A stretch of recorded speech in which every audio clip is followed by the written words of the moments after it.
So, welcome back to the Triple Crown Wargaming studio, where you join us once again for our monthly update on all things in the world of Warhammer at the Triple Crown studio. Indeed. So, as ever, you are led today by me, James the Lawmaster Lamin, because they haven't got rid of me yet. And I am joined... Not yet. We're in the recruiting process. Send your applications in. And I am joined on my left by Max the Chieftain Hurley, and on my right by Scott the Duke McHugh. Hello. So we are all here again. And as ever, you can expect our usual roundtable discussions on everything from the serious to the silly, including my chair creaking. You love it. You wanted the middle chair, mate. They're all a bit creaky. They're all a little bit creaky, They've just got to settle in their new home. Yeah, that's it, yeah.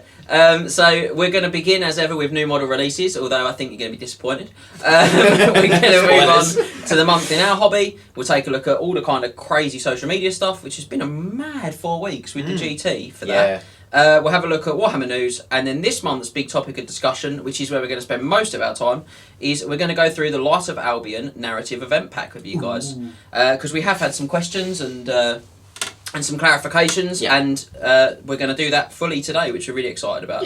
And then, as ever, we'll finish up by telling you what you can expect to see over the next 4 weeks on the channel. So, new model releases, I think, guys. James, tell me, has there been any new model releases? Just going to move my cheat sheet to here. So no. Simple. No, answer. not really. So I've got a few things, because we do really mine for this stuff, particularly on the quieter months. But, as we all received the message last night saying, hasn't been anything coming out. You guys seen anything? But Mias Miniatures I'm going to mention. So these guys are really cool. They do lots of really nice resin monsters in particular. I know quite a few of the guys that were at the GT last weekend had some figures from Mias sort of tucked in and out their armies. And they do release stuff pretty regularly. So if you've not checked them out, they do a really cool range of, particularly good for some of the Beastman monsters I've seen over the years. They do some nice giants. If only there was an event coming with giants being really important in that event. I don't know, but...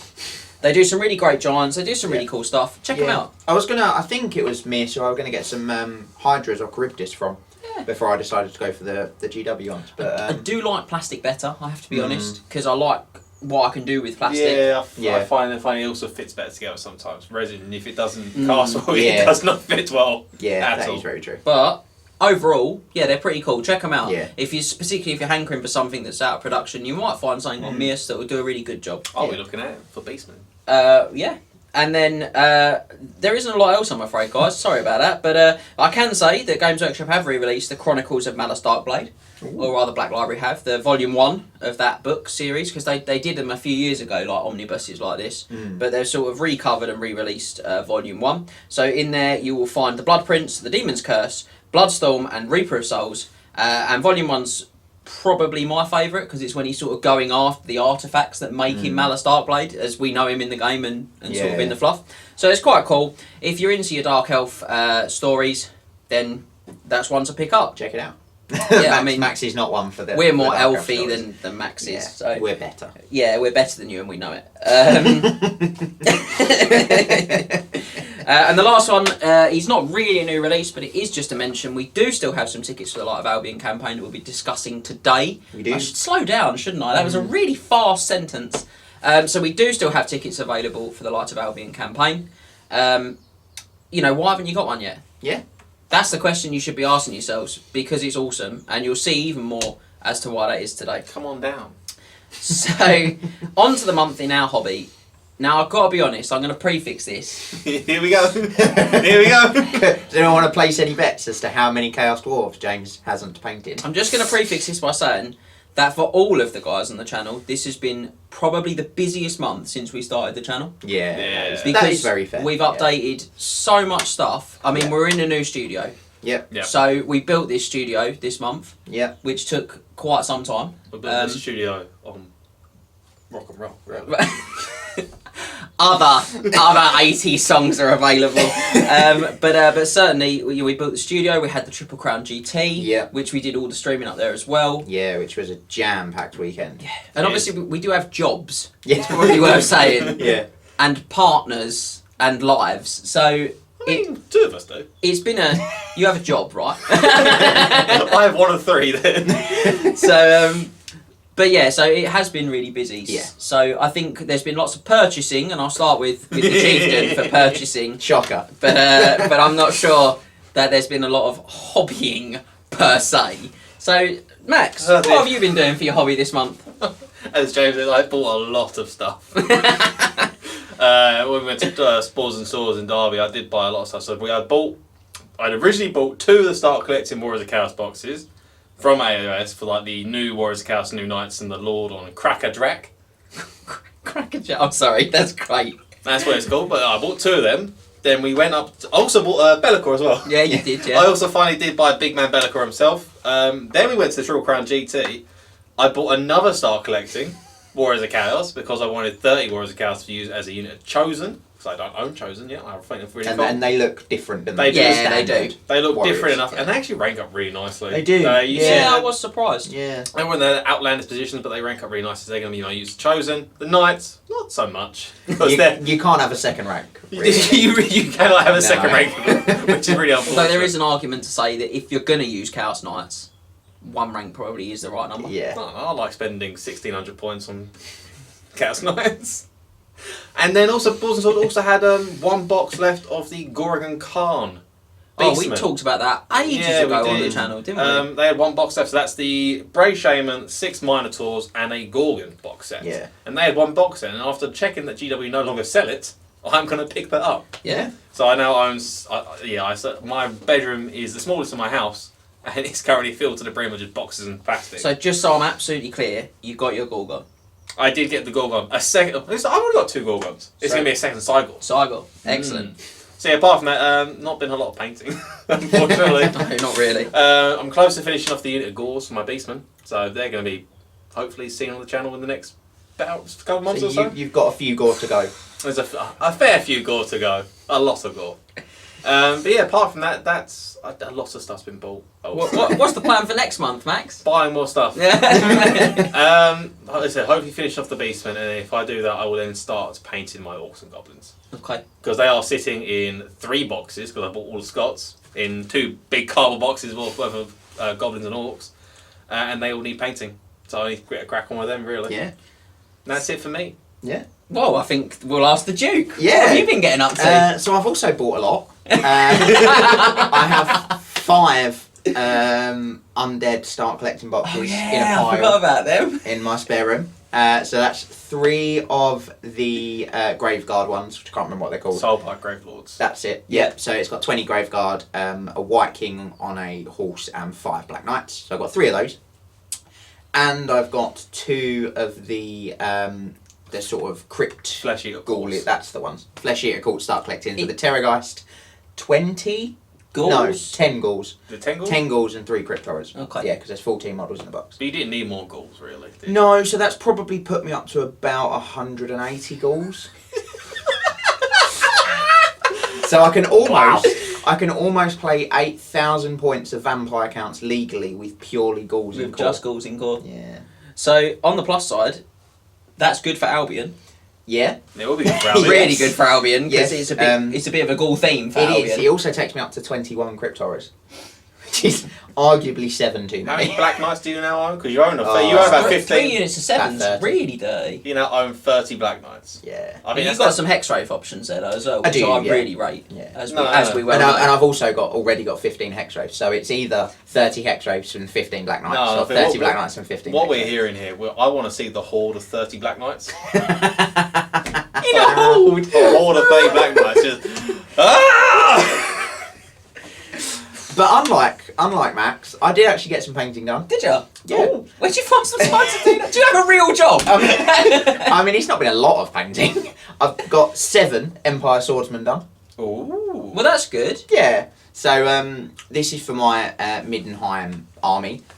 So they're slightly sort of unique in their paint scheme. They're going to be the Swords of Ulrich, sort of special unit, unique unit, which you can find in the uniforms and heraldry book for Oh, the Empire. nice. Yeah. They're basically exactly the same as Middenheim, except they've got yellow-backed shields with red sort of emblems on. Oh, yeah. So they'll look a little bit different on the tabletop, but still nice and sort of uniform.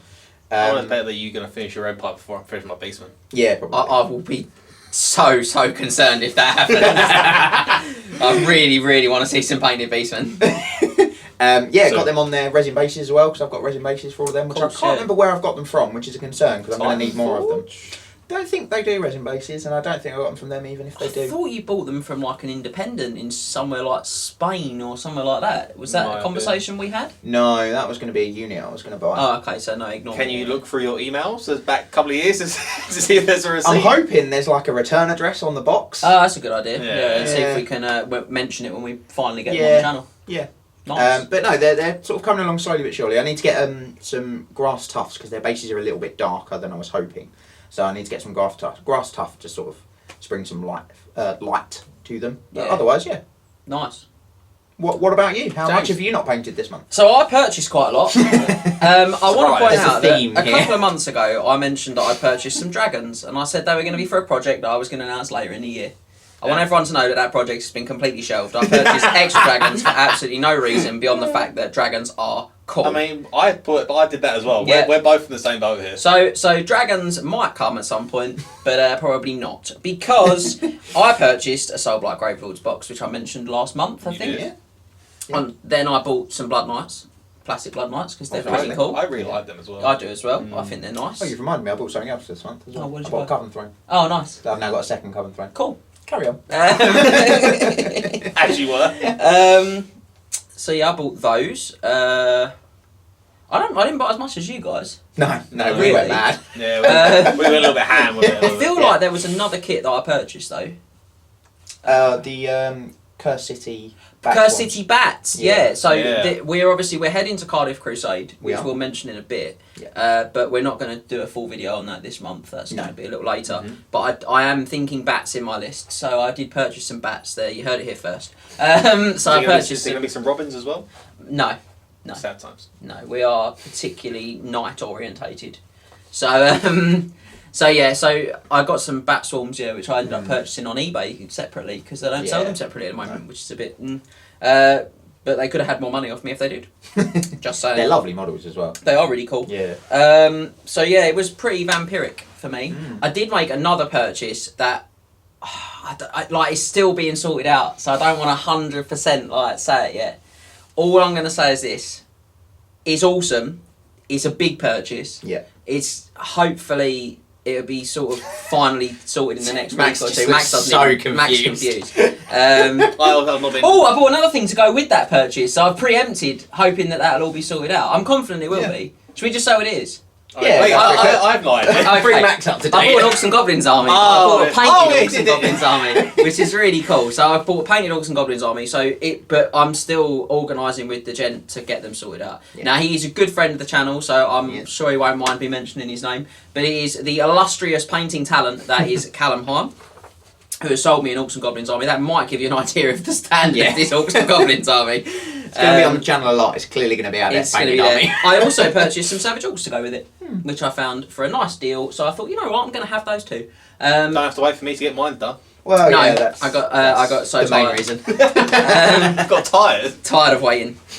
I'm sorry.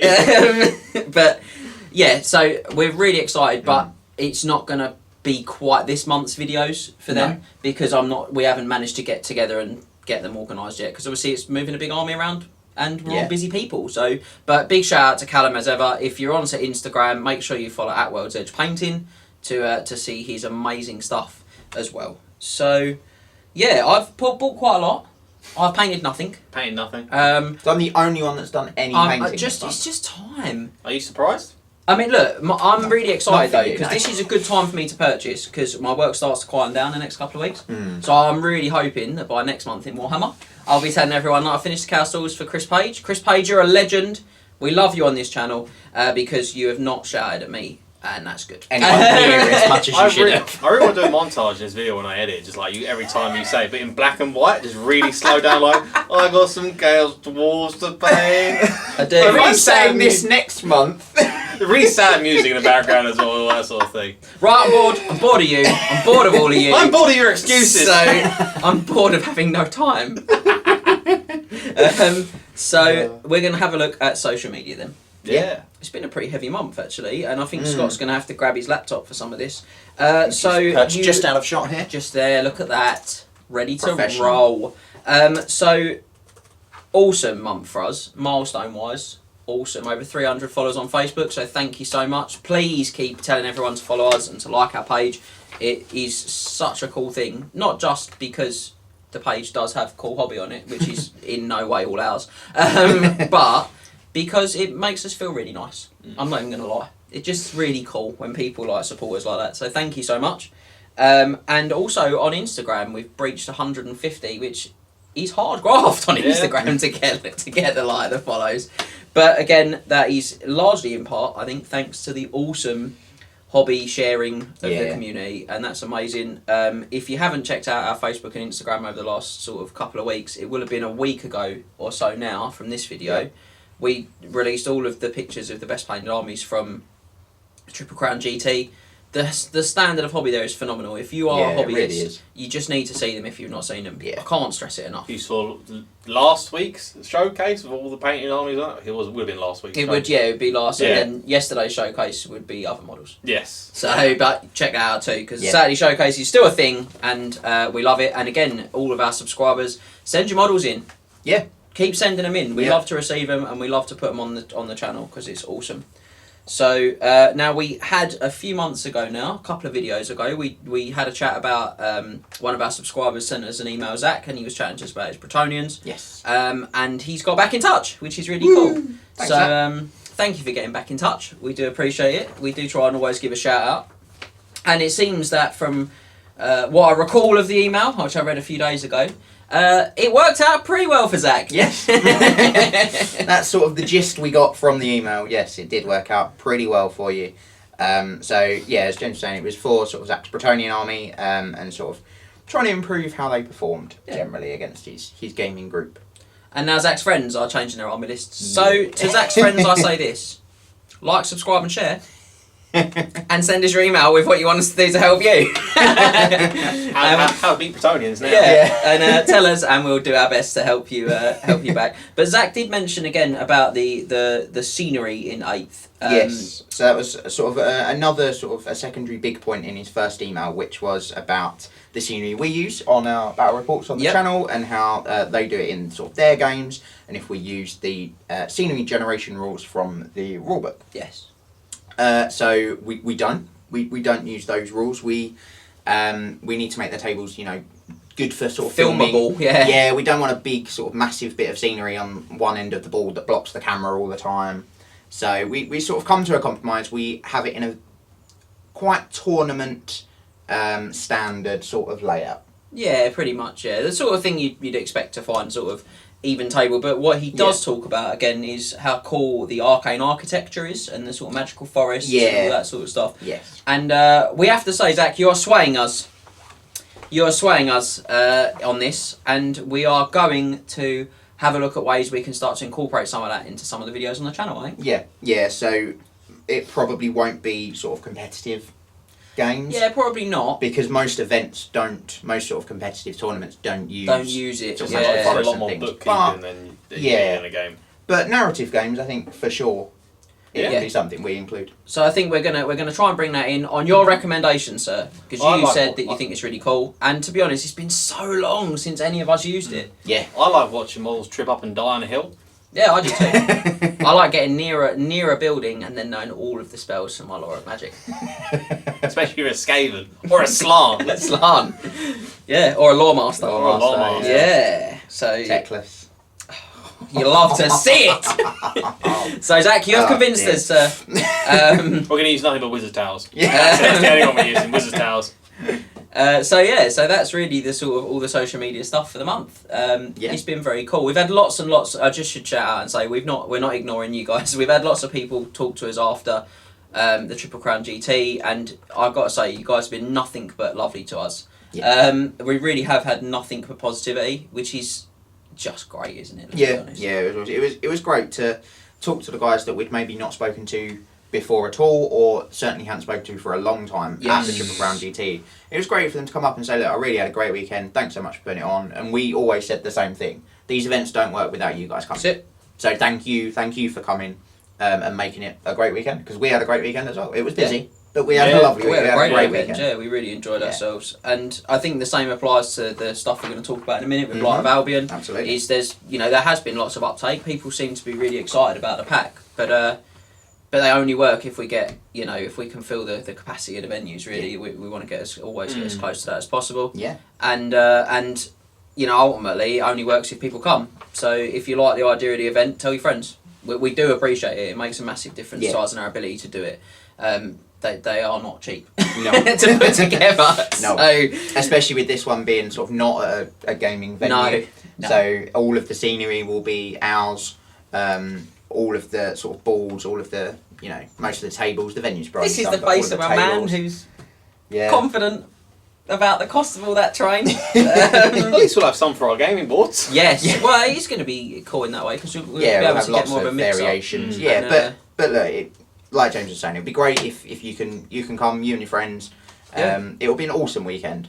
They always are. People just come, and this one I really like as well, because we've had some guys say to us before, I'd love to come to like the Triple Crown GT, or I'd love to come to events, but I'm not that competitive, or I'm not that like strong on my rules all the time, and for me it's about like having fun. This is the event for you. Absolutely. This is the event that we put on every year for guys that maybe don't feel quite as strong on their rules, or don't feel like that, they're that hardcore that they've got to win at all costs. Yeah. This is that event. It seems like the guys that are the competitive ones, but just want to bring a nice list that doesn't have the strong stuff in it. Like, yeah, absolutely. I actually think bring something different. Yeah. This event caters. Rubbish, that's the thing that's really cool about it. It caters for every type of hobbyist because it's got such a broad scope in it. And we will get to it very shortly. I'm going to make Scott wait.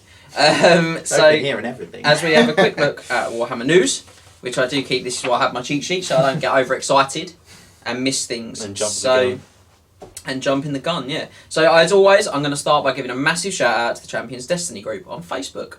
If you've not checked out Champions Destiny 8th edition fantasy group, you need to do it. Why have you not? Why have you not? You can see us here on these videos, but there's so much to be gained by joining that group. People post tons of stuff about events on there.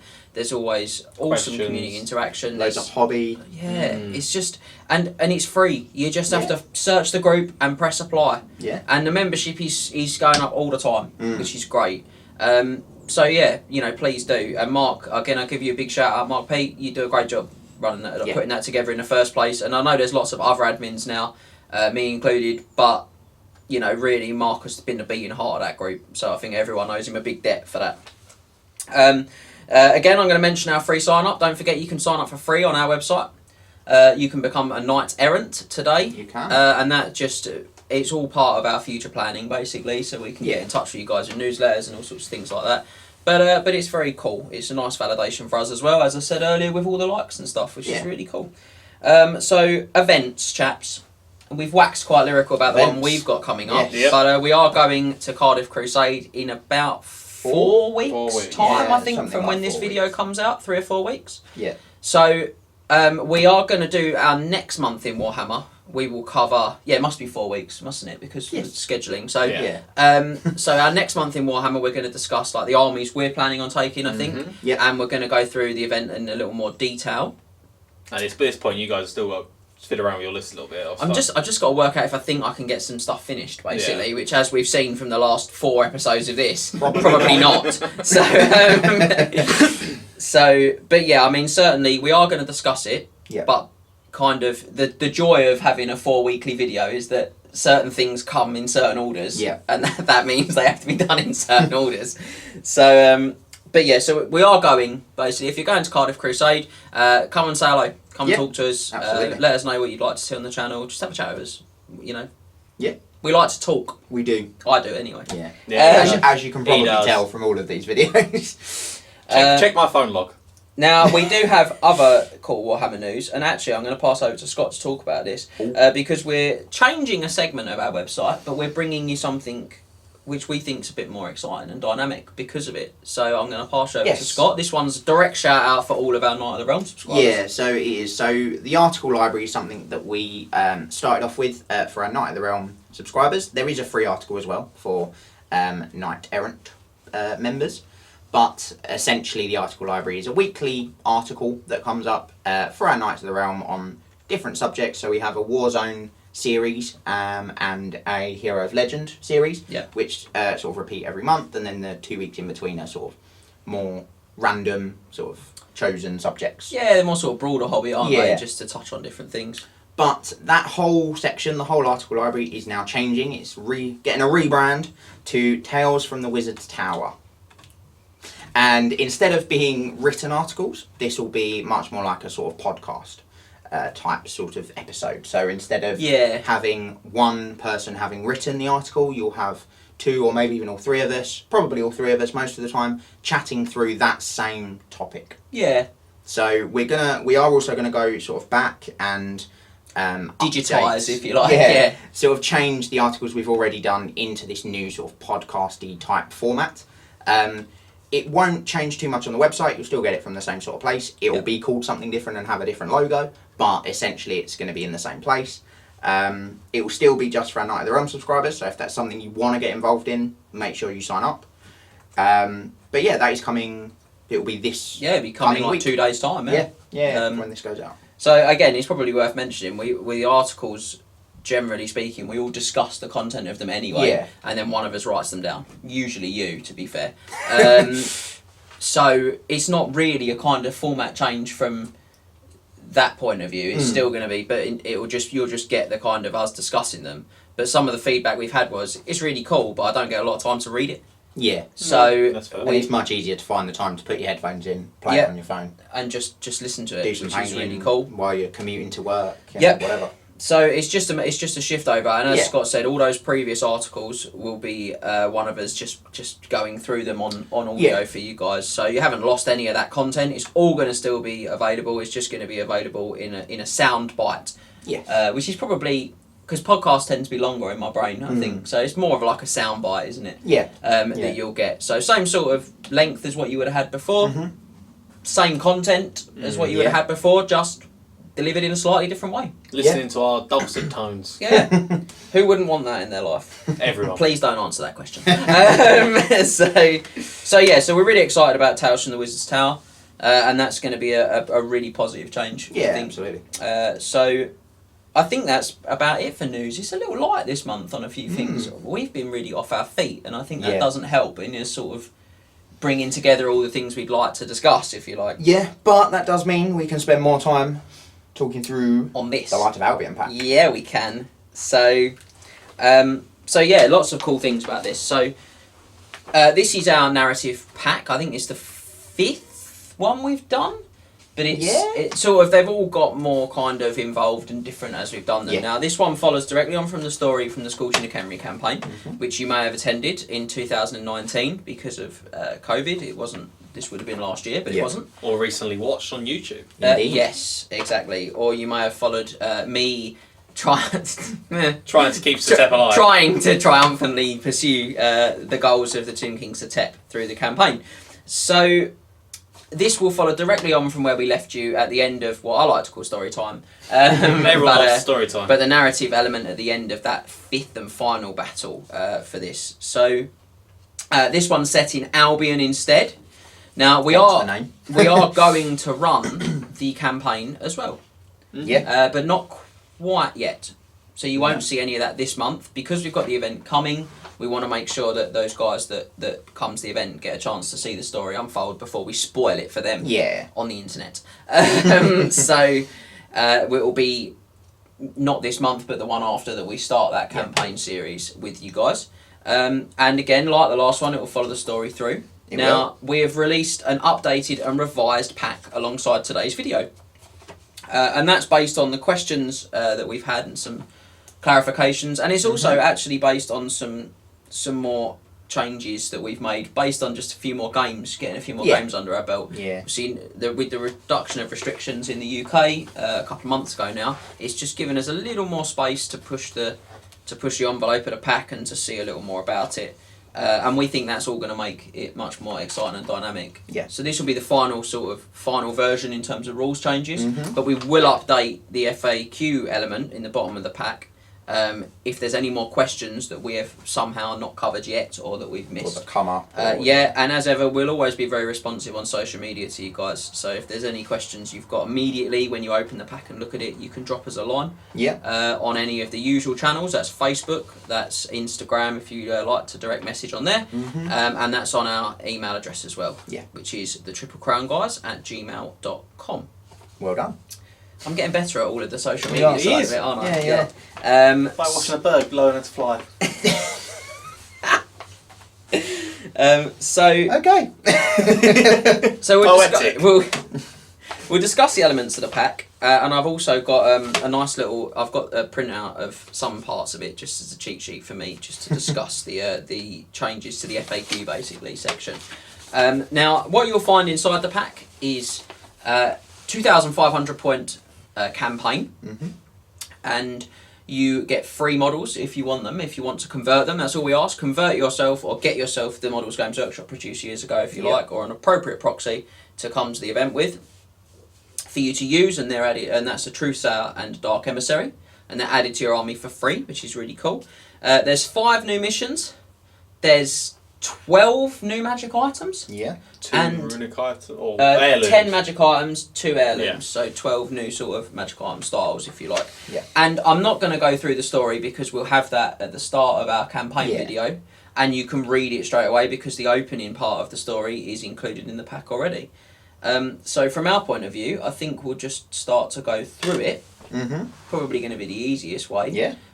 So what should we start with, chaps? Should we start with the missions? Yeah. Yeah, so we're going to start with the missions. So we'll discuss the 5 unique missions in the pack. Scott's furiously scrolling to get There them. we go. And these will take you, if you've seen a map of Albion, these will take you actually across the map of Albion from sort of the south to the north. Oh, nice. As we try to, see? Very nice. See, I go into that extra detail. As we sort of attempt to thwart the Dark Master's plan to escape the shackles of Albion. Or if we attempt to help him, of course, if you're part of the agents of the Dark Masters. Indeed. Depends what side you are Yeah, on. that's a good point. I probably should have mentioned that first, Yeah. shouldn't I? There are 2 teams in the event. You'll find that in there. You've got the Defenders. No, what are they? They're the. Scott's going to name them for me. Scroll back up furiously. Servants of the Dark Master are the villains, if you like, the baddies. And the goodies are called, I think they're called Defenders of the Light? Preservers of the Light Yeah. this time. Yes, Preservers of the Light and the Agents of the Dark Masters. So the Preservers of the Light are Dwarves, Tomb Kings, Lizardmen, High Elves, Empire, Bretonnians, Wood Elves and Ogre Kingdoms. And the Agents of the Dark Master are Skaven, Dark Elves, Warriors of Chaos, Demons of Chaos, Chaos Dwarves, Orcs and Goblins, Beastmen and Vampire Counts. And obviously the Preservers will get the free Truthsayer, and the Agents will get the free Dark Emissary. Yes.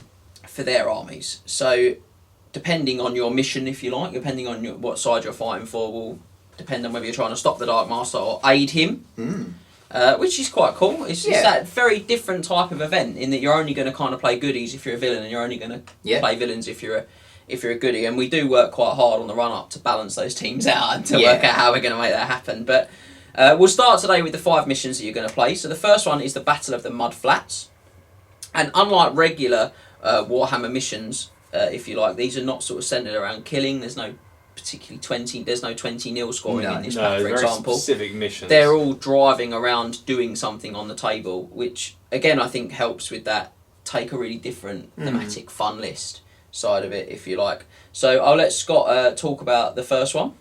Yeah, so you deploy in a sort of corner to corner deployment, so it's a like meeting diagonal. engagement from the That's Milberg. what it's That's called. the one. Yep, thanks Max.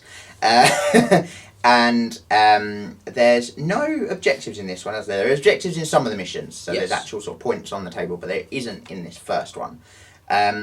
But you win the game by scoring mission points. That's correct. So Preservers of the Light score light points, and Agents of the Dark Master score dark points. Each game has several ways that you can score these mission points. Some of those are objectives, like we said, sort of physical objective points on the board. Some are spells cast by your Truthsayers or Dark Emissaries, who have their own laws of magic. Which we'll cover in a bit. Yeah, which we'll go into, which are also in the pack. For this one specifically, though, you score mission points if you include one of the named event special characters in your army. If you have them in your army, you score a mission point straight away. That's right, because every faction gets their own special character. Indeed. Which is really cool. So if you bring that along and convert it, you start by scoring a point immediately. It's pretty cool. You then divide the table into quarters at the end, or you divide it into quarters at the start of the game, and then at the end of the game, if you control more quarters, your side scores 3 mission points. If you both control an equal number, then it's 1 mission point each. Yeah. And then the final way to score mission points in this one is if you kill your opponent's Truth Sail or Dark Emissary, depending on which team you're fighting. Yep. Or if your opponent doesn't choose to bring one, then you immediately score the mission point. Yeah, so converting that model and bringing it's worth doing. Absolutely. So the idea behind this is probably worth mentioning now, is that the Light of Albion is what holds Be'lakor in his shackles, the Dark Master, and so the forces of Be'lakor are trying to extinguish the Light of Albion. So the forces of the Dark Master want to score dark points, bring the darkness across Albion, whereas the preservers of the light obviously are trying to preserve the light, unsurprisingly, to help keep him shackled and held back in his prison.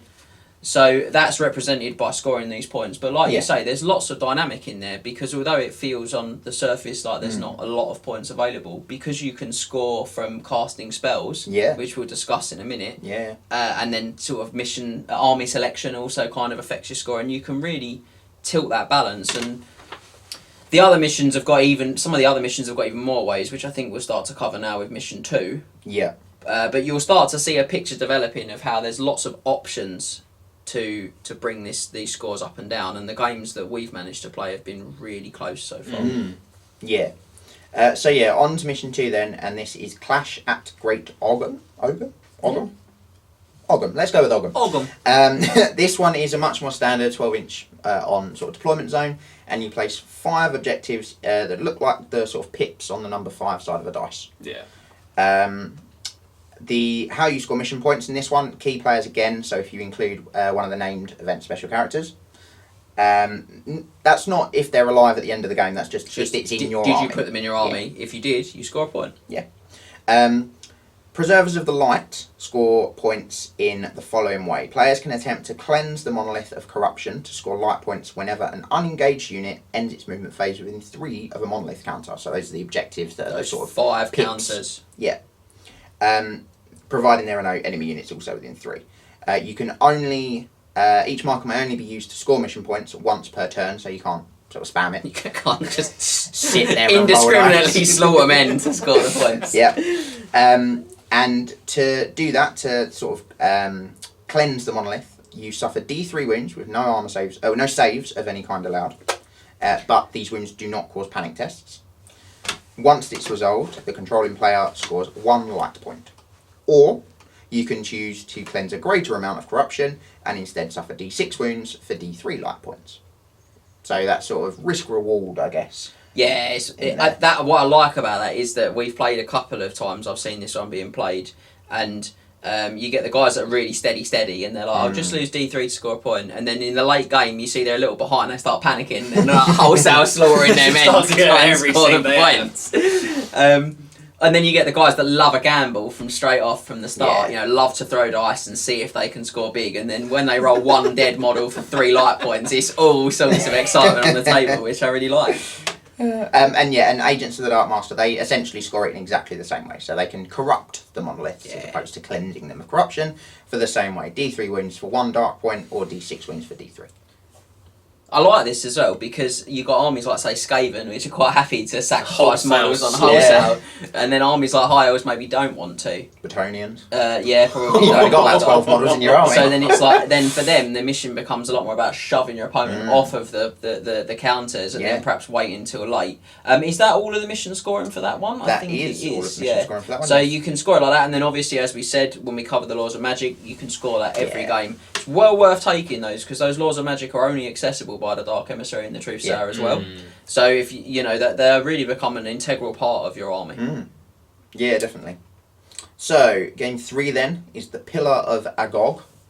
So didn't make it easy for him, did you? No. They're all places. So this one is similar to the Blood and Glory. Is it deployment? Yes. Yeah, similar to the Blood and Glory 15 deployment. on, but you can't go over 9 of the short board edges.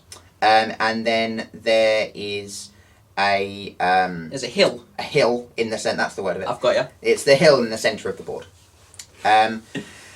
So, Truthsayers and Dark Emissaries add 2 to their casting attempts when they are on the hill. Because they are in the shadow of the pillar. In addition to their withered levels, any other bonuses, etc. You get some big cast values on them in this mission. However, if they suffer a miscast, they roll twice on the miscast table, and their opponent chooses which result applies. Oh, you love to see it. Scott's Truthsayers going down Scott's the hole. going down the hole. Yeah, he's going down the hole. Everyone's going down the hole. You get a hole. You get a hole! So mission points for this one, exactly the same key players. So if you've got the named event special character, you get a point. And claim the pillar. At the end of each game turn, calculate how many fortitude points each player currently has on the central hill. Fortitude points are calculated as per Blood and Glory scenario from the rulebook. So that's unit standards, the BSB, and 2 for your general. Yep. Units partially on the hill do count for this. However, characters within them only count if the characters themselves are on the footprint of the hill. You can't kind of have like a bit of unit on the edge of the hill and a character over here and be like, oh yeah, he's scoring. He doesn't work like that. If the Preservers of Light have the most units on the hill, they score a light point. If the Agents of the Dark Master has the most, they score a dark point. If they're tied, then no points are awarded. I like this because it's game turn. Yes. So with this one, you get that going second kind of gives you the best bite of the cherry, but you're also getting punished hard. Yes. Potentially for taking lots of damage first, which I think is quite cool. Yeah. This one's also variable game length as well. Yeah. So from turn 5 to turn 7, it could end. Yeah. So you've got that, which I do think really helps the person who goes second, because they're always going to have that last chance to get their opponent off the hill. So yeah, it's different mission, that one. Yeah. Just stick a brick of iron breakers on it, you'll be fine.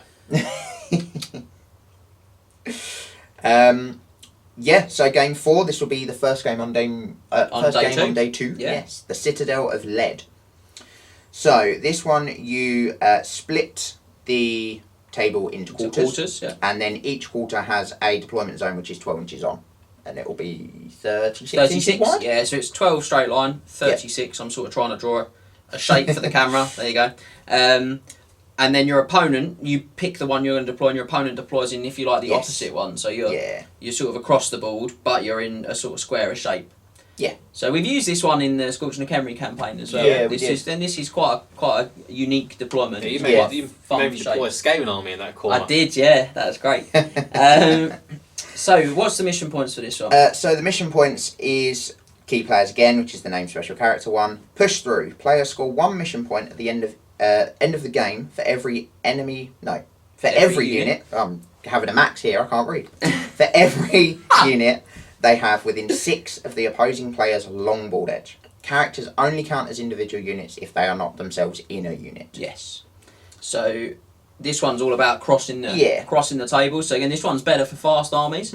But you've got to be there at the end of the game. So whereas I think fast armies aren't usually the toughest armies. That's where I think the last mission is pretty good for those slower, tougher armies. They move to the middle of the board and they start quite far on, and they can stay there. And that's something that's a bit of a theme through the missions. Is that you'll see that different types of armies are quite good at different missions. So there's no like, you want to take this army that's good at everything. Because there isn't. Yeah. Is the design. Yeah. There's also a second way to score some mission points in this one. So players score 1 mission point at the end of the game if their general is still alive and on the board. This is increased to 3 points if their opponent's general has been slain. So going after your enemy's general is a big reward for this one. However, you've got to keep your general alive. And that, is because leaders rise and pretenders perish. That's the name of the mission. James had a lot of fun writing. Yeah, you can tell. Yeah, he had a lot of fun with this one. Because why would you not? This is the cool thing to do, isn't it? Yeah. No, absolutely. And then we move on to the last one. Indeed, the Lair of the Dark Master. So this one, you divide the table up into 6 sections, which will be the sort of 24-inch square board sections. If you imagine a realm of battle, yeah. So one deployment zone will be in one corner, and then the sort of far opposite corner will be the second deployment zone, and you'll get that entire 2-foot square. Yeah. So you've got so you'll be up to the centre line, and then 24 inches from the edge. Yeah. So there's a lot of space to deploy. There you can have some really different shapes to your armies on that one. Yeah. So the mission points, key players again, the named event special characters. That's present throughout. So that's every mission. Why would you not take it? Why would you not? They're Let's all play with some cool stuff. Yeah. And then unbearable cost. So preservers of the light armies score an additional light point at the end of the game if they have slain their opponent's dark emissary. If your opponent chose to not bring a dark emissary, they are treated as having been slain for the purposes of this mission. So bring one. Bring one. This is increased to 3 points if their truth star is still alive and on the table. Bring one. And then Agents of the Dark Master is effectively Exactly the same, but the other way around. Yeah. And the third objective is Cut and Thrust. Players immediately score 1 mission point each time an enemy unit is destroyed. Each character is treated as an individual unit at all times for the purposes of this objective. Core units confer 2 mission points for this objective instead. True Sayers and Dark Emissaries never generate mission points for this objectives as they're covered by the previous one. There you go. Yeah, so those sort of big tough armies that maybe don't have too many units. So even if they get sort of almost wiped out, you're not going to score too many off of them. But as long as they've killed a lot, as long as they've killed a lot of yours. So those really fast guys in the previous missions that were doing really well, where there are lots of small units that can get onto those enemy deployment zone and score easily, they're going to find this one a bit tougher. Might just get decked. Yep. And this one's also variable game length again, which I really like because I think you'll get those for those tough armies. That is the only clapback for them. Is that the longer the game goes on, the more likely they are to be whittled to lose their points. Yeah, which I think is really cool. So it's worth saying 3 of them are variable game length and 2 are fixed at 6 turns. So game 1 and game 4, are fixed at 6 turns, and then 2, 3, and 5 are variable.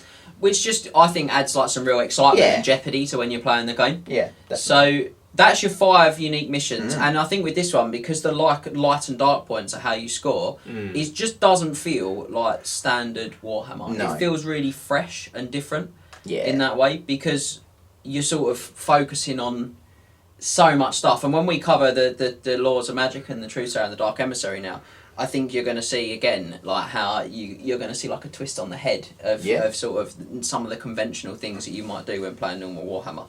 And I think that's really cool because we all love the game to death, but it has been out a long time. It's nice to have some freshness. Yeah, so it's just nice when you're not sort of talking about wholesale changing the rules. You're sort of just saying, well, look, we're doing these missions. There's some cool stuff, and you can play a bit differently. That's great. That's fun, and that's. I think for me, what makes me actually, as much as I'm a really competitive player at heart, I do really like playing these missions a lot because they're kind of. They force me to kind of think differently, and I think that's quite attractive sometimes for a competitive player as well. Is going, let's work out the new puzzle. Yeah, exactly. You know, so I like that. Now we will mention. I'm going to mention army composition next. Actually, I think that's probably the best way to cover some of this stuff. Sure. So your armies, as we discussed earlier, will be divided into 2 factions: either Preservers of the Light or Agents of the Dark Master. Now the Preservers of the The Preservers of the Light armies will receive the a Truth Sayer for free. So, as we said, all you have to do is get a Truth Sayer model or convert it. And we're not providing the model; we provide the rules. Yep. You bring the model in for your army. Yep, and Preservers and Agents of the Dark Master will get the same, but for a Dark Emissary instead. I've got here one of the FAQs. Actually, a couple of guys asked us this question, which is what size base do they have to be on? So we're again, because this is a as much a hobby event as it is anything else, you can put them on a 20 or 25mm base, and we just say whatever one is going to fit your army best. Yeah. So if you're a Warriors of Chaos army, put them on 25s. If you're a High Elf army, put them on 20s. And if you're a Lizardman army, put them on whatever size you prefer. Yeah. Because you've got both options. Sorceress. Yep. And if you want to convert to and pick it at the start of each game, you go large, mate. Go for it. You do that as well. We're happy. So that's that. Now, in addition to that, armies in this event pack will also gain access to Giants of Albion. Ooh. And I'm going to name him. I'm going to name names. Ain't a shame here. Liam Howie spent the Triple Crown GT asking me for justice for Giants. I'm bringing you justice for Giants, Liam. JFG. I'm bringing you justice for Giants. And that is this. So in the first draft of the pack, Giants were a 0 to 1 special choice for every army. Yeah. Giants of Albion have been slightly changed because there's a bit of bookkeeping, a bit of messing about, and they were just slowing the game down. Especially for people who have never used a Giant before. So they will still have special attacks, but they'll just have one chart which covers all occasions, and we'll have messed about with them just slightly to represent the kind of unique giants that you find on Albion. Yeah. They're nothing like the rest of the world.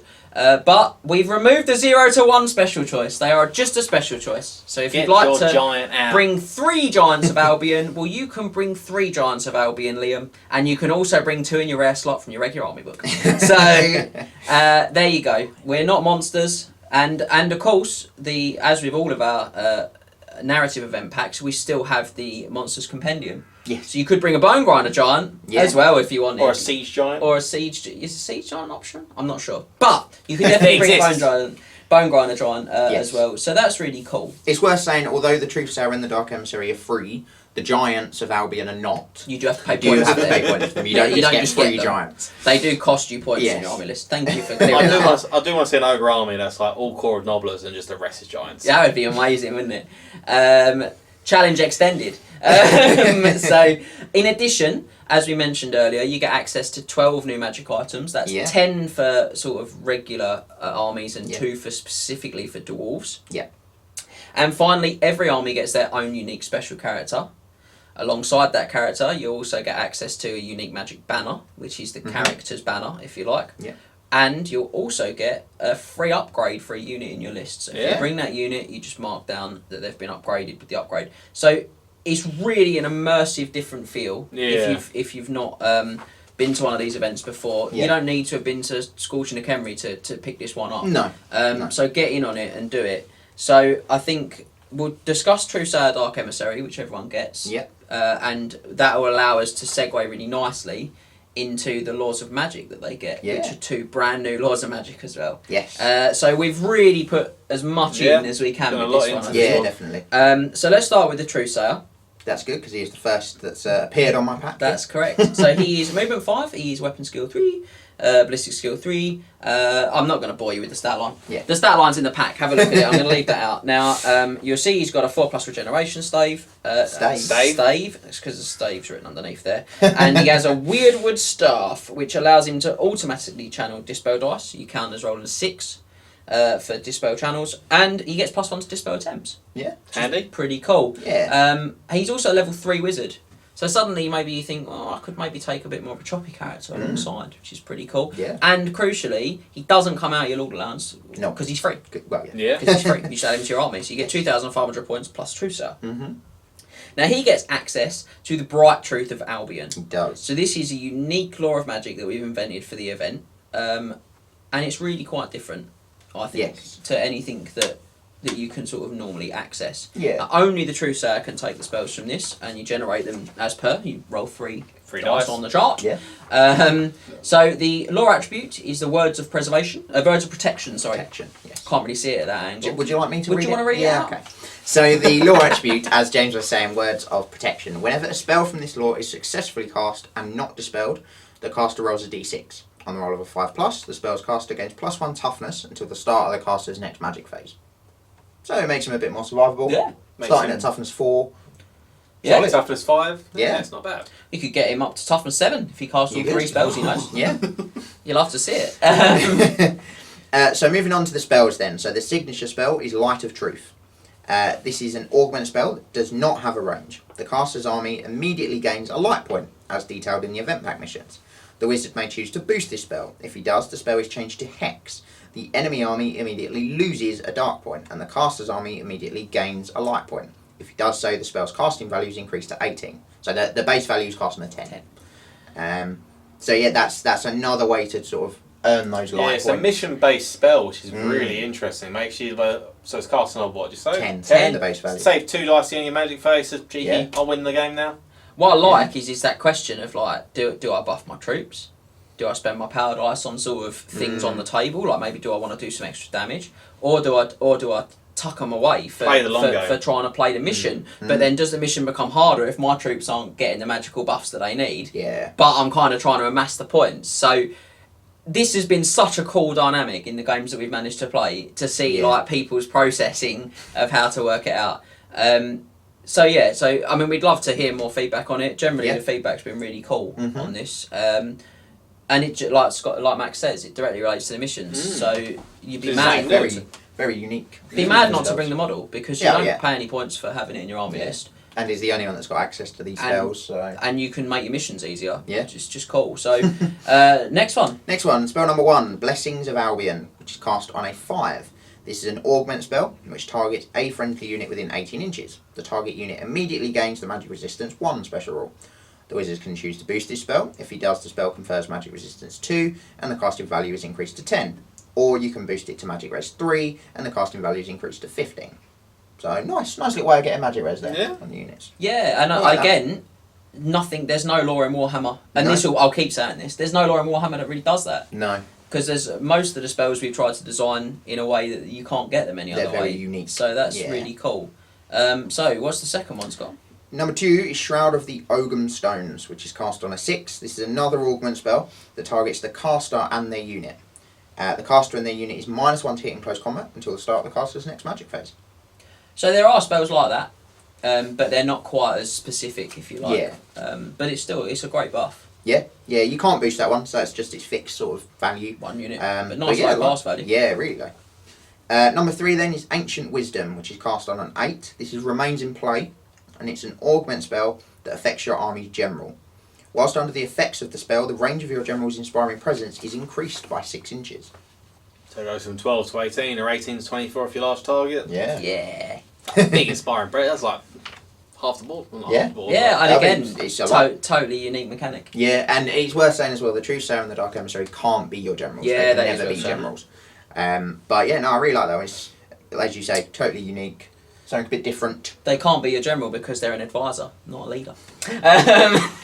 No, another name of the rule you've got written Yeah, down. you're damn right. Moving on, Paths of the Ogum Stones, which is cast on a 10. Another augment spell. You're sensing a theme here. Yeah, it's all hex and augment this lore, actually. That targets a friendly unit within 24 inches. The unit immediately makes a move as if it was the remaining move subphase. This move may not bring the unit into contact with enemy models. Yeah, so it's good. Yeah. It gives sort of much more universal access to a movement spell, which you don't see. You know, there's lots of armies that just can't get them. Yeah, there's very few really magical good. move spells. Number 5 then, Glyphs of the Old Ones, cast on a 12. This is a hex which targets one enemy model within 24. This may be a character in a unit. Until the start of the caster's next magic phase, the chosen model cannot use any magic weapons which they may possess. Just treat them as a mundane version of that weapon, i.e. a magic sword is treated as a hand weapon. Yeah. So this one is really interesting. The kind of the druids, or the Truesayers as they're known, of Albion, are sort of if you like, they're worshippers of the old ones, which is very similar to the Slann, very similar to the High Elves. So we wanted to try and capture some of that crossover with high magic as well. So it's a bit like Arcane Unforging, but it only targets a magic weapon and it only lasts for a turn. Doesn't just outright destroy it. Yeah. No, it just takes it off for a turn. But again, it's very cool, kind of. And could be really powerful. Yeah. If used at the right time. Yeah. Seriously powerful. So very cool. And the last one? The last one is Gripped by the Fens, which is cast on an 18. This is another hex spell that targets one enemy unit within 18 of the caster. Target unit cannot move for any reason until the start of the caster's next magic phase. If the unit is in combat, they become weapon skill 1 and cannot reform, flee, pursue, or overrun. Please note, this does not prevent a unit from fleeing. It just means that they do not move as a result of fleeing. They are still treated as fleeing for the purpose of enemy units making contact with them, etc., etc. So if they flee from combat under that spell, Yeah. And the opponent chooses to pursue, they're just destroyed. Yeah. So that's pretty scary. Now, it's worth saying, I did just mention there, all hexes and all augments in that lore. Yes. And that's another really deliberate thing as well. Because this is cool about this, we can really talk about the kind of design aesthetic as well. And the design aesthetic is these guys are druidic kind of characters. Yeah. They're much more about influencing things around them, and they're a lot less about shooting bolts of lightning from their fingers. So it was really important for us that what we had was a lore of magic that represented the kind of manipulation of the world rather than the obvious sort of tearing damage side of it. So that's the bright truth of Albion. Yes. And we'll now segue back to the other free character, which is for your Forces of the Dark Master, and that's the Dark Emissary. And the Dark Emissary is now obviously there are other publications from Games Workshop that have Truesayers, Dark Emissaries, and some other things that we've got in the pack in. These are just completely different rules for us. Yeah. Our rules for these things. So there's no, there's no sort of intended crossover. It's probably the best way of saying it.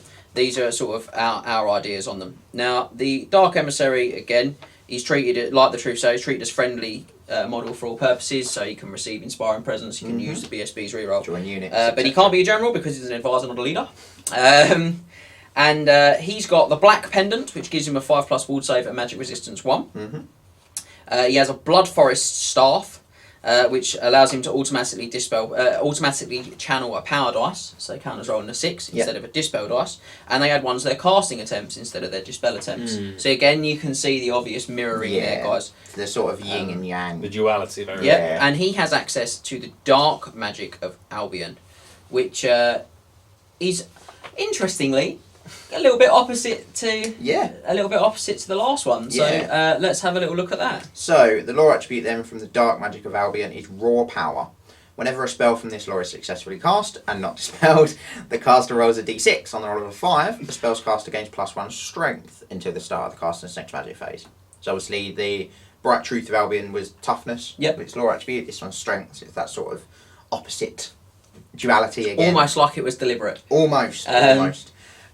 So signature spell then is Bring the Dark, which is cast on a 10. This is an augment spell that does not have a range. The caster's army immediately gains a dark point as detailed in the event pack missions. The wizard may choose to boost this spell. If he does, the spell is changed to Hex. The enemy army immediately loses a light point and the caster's army immediately gains a dark point. If he does so, the spell's casting value is increased to 18. That sounds familiar. Yeah, so it's the exact familiar. opposite. So you're back to the same tactical decisions we discussed for the Truth Sale with the Dark Emissary. I mean, we've covered that. It's really cool to watch people playing it on the table. It's been really fun for the limited gaming time we've managed to get with it ourselves as well, which has been awesome. Yeah. So spell number 1 then, Strength of the Giants, cast on an 8+. This is a 7+. Apologies. This is a 7+. Yeah, because I've given you the old sheet. Yes. How unhelpful. Yeah, but So we've got the the new pack's now 7, and the second one is also going to be augmented. So Strength of the Giants. This is an augment spell which targets a friendly unit within 12. The target unit gains +1 strength till the start of the caster's next magic phase. So tone down Wisson's Wild Form a little bit. The ogres have got a spell which I can't remember the name of. That's the one. There you go. Thanks, Max. So casting 7. I know his army. Bit of additional brutal beatdown. Yeah, nice, solid. Number 2 then, the Mists of Albion, also cast on a 7. This is an augment spell that targets the caster and their unit. The caster and their unit gain the Fear special rule and are -1 to hit with shooting attacks until the start of the caster's next magic phase. Okay. So again, you get a bit more shooting generally on the sort of preservers of the light side with things like wood elves. Wood elves are there. Lead belchers. Belchers, they are, and again dwarves. Big one, High Empire, elves. and I think with Empire you're going to see shooting when we discuss the Empire character. You're definitely going to see that. So so all good stuff. Yes. There, So and you cause fear as well, which You is do. nice Which- because yeah, the it's leadership nice. can often be a little bit lacking on the on the side of villains. So it's always helpful. Yeah. So we move on. Number 3 then, Dark Fury. This is cast on 11, and this is a magic missile. So it's the first not augment or hex First damage of either spell. law. Yeah. Yeah. So it's a magic missile with a range of 24 inches, which inflicts d6 strength 6 hits. Oh, big hitter this one. Yeah, powerful.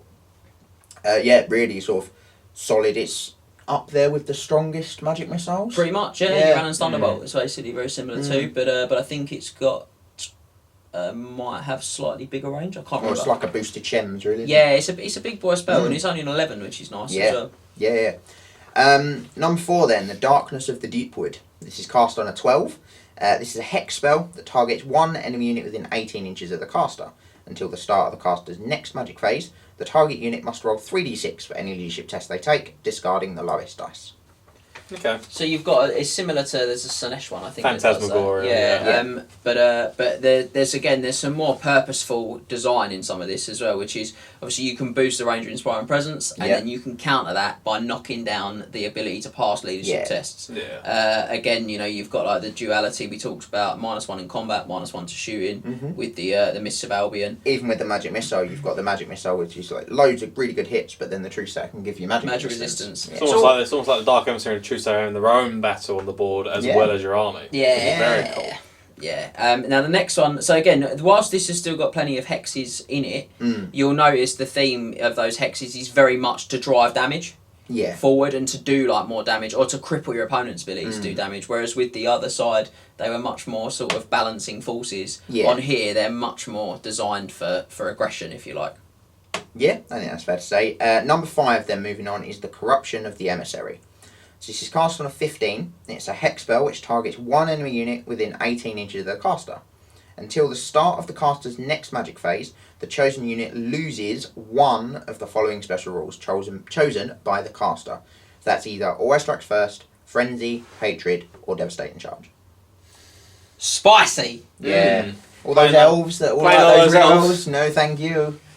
Strong, yeah. Really spicy spell. I can see that being really So popular. if you combine that with, say, a white line, do they lose Always Strikes First, then gain Always Strikes That Last? is correct. So they're all they go last. Spicy boy. Yeah, very good spell. Or, when you see the Wild Rangers, you know how good they are.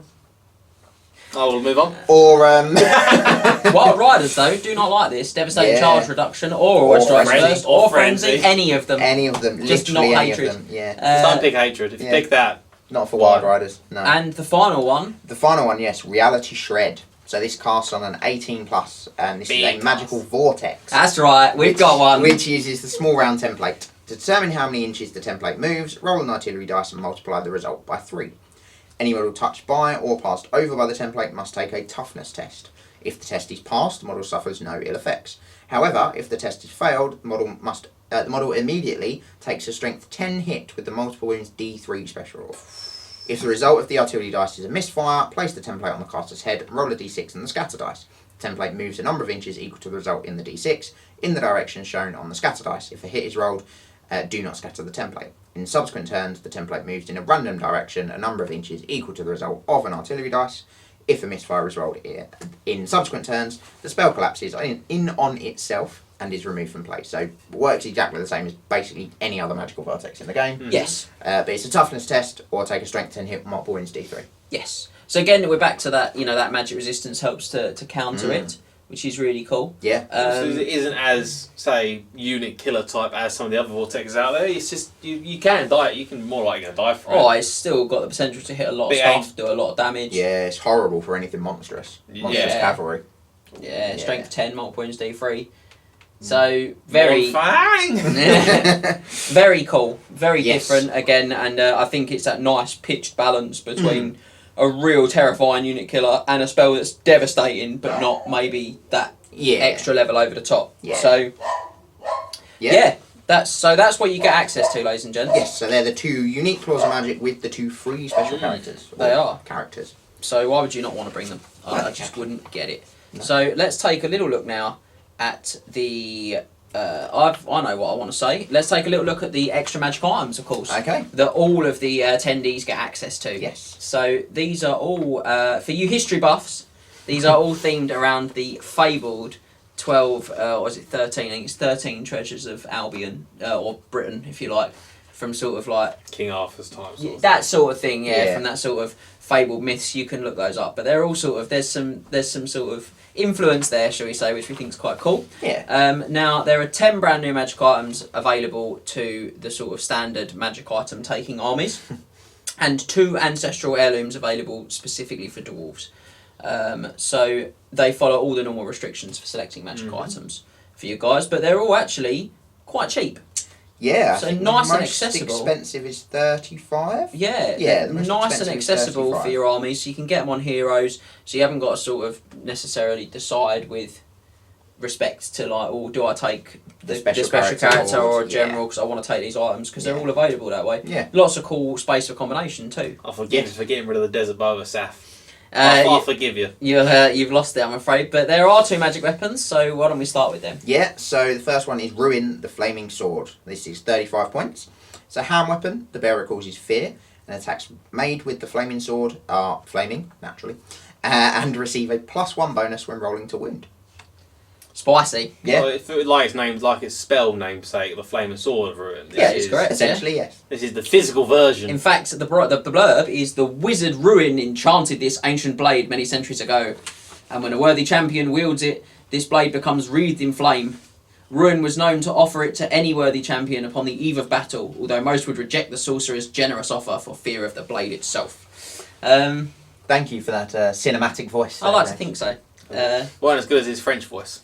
I think we'll just leave that there. I'm really sorry if you're from France. The next magic weapon then is the Knife of the Feast. Now, this is 30 points, a little bit cheaper. It's a hand weapon again. Attacks made with this weapon will score a successful wound on a roll of a 4+. This cannot be improved in any way. Armour saves are modified by the strength of the bearer. It's worth noting as well that I should put it in there, and it's just dawned on me. It also cannot be made worse in any way either. Yes. So it can't be modified in any way. It can't be modified in any way, is what that will say. When you guys see it, because obviously we film this slightly ahead of time, so we just get one last bite of the cherry and edit. So always win on a 4+. Yeah. It's always nice. You come against the big cats or any of the tough monsters out there. I think it's cheeky. I'd get this on like a Goblin Hero. It screams Goblin Hero to me. So let him leap out, or an assassin, something like that. Let him leap out. Yeah. Let them fight all those giants that are going to be roaming around the table. If only there was going to be lots of big monsters. So yeah, that's pretty cool. So that's it for magic weapons. So we're going to move on to magic armour. So the Scarlet Robe is up first at 20 points. This confers the bearer the Scaly Skin 6+ and can be combined with other equipment as usual. Furthermore, the bearer and any unit they join is immune to fear, terror and panic.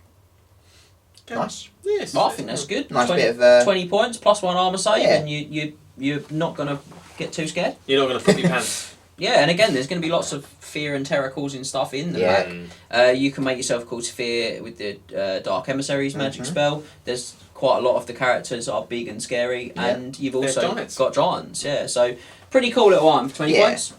Mantle of the Roundtable King is up next. Another bit of magic armour. Again for 20 points. Yeah. So this is model 1 for only. And it's infantry or monstrous infantry. Yeah, only so no as well. monsters. So yes. No sticking it on the monsters. No demon princes for you, Max. You spoil it for everyone. I only use what was given to me. The bearer cannot be targeted by attacks made from more than 12 inches away. When being attacked from within 12 inches, to hit rolls made against the bearer suffer a -1 penalty, and the armour piercing special rule has no effect on the bearer. So if the bearer is in a unit, this essentially, the sort of not being able to be attacked from more than 12 inches away doesn't apply.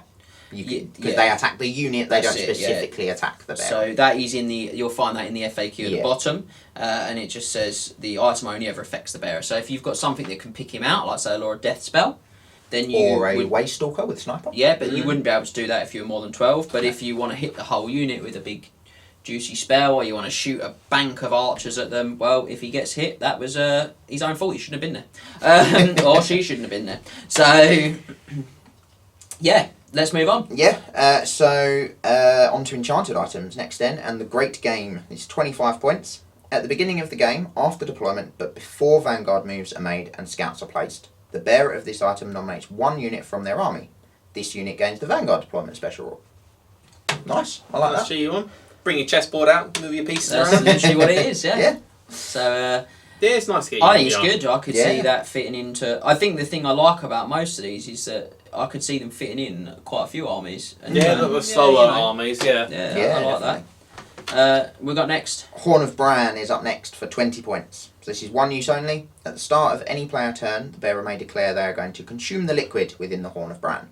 Roll a d6. On a roll of a 1 to 3, the bearer of the horn gains +2 strength for the remainder of the turn. On a 4 to 6, the bearer instead gains +2 attacks for the remainder of the turn. I mean, neither of them are bad options. Not whatever really. it comes out at. I just want to point out that the blurb is very good for this one too. Bran was a mighty chieftain known for his ferocious temperament and his excessive drinking. It is said he carried his battle brew in this ancient Minotaur horn. Sounds like my kind of guy. James gets carried away on the blurb, you're right. I love them. But I think you're right. I think there's not a lot you would think that was bad for. Not And it's, really, no. Like 20 points? 20 points. Yeah, all over that. Yeah. Really cool.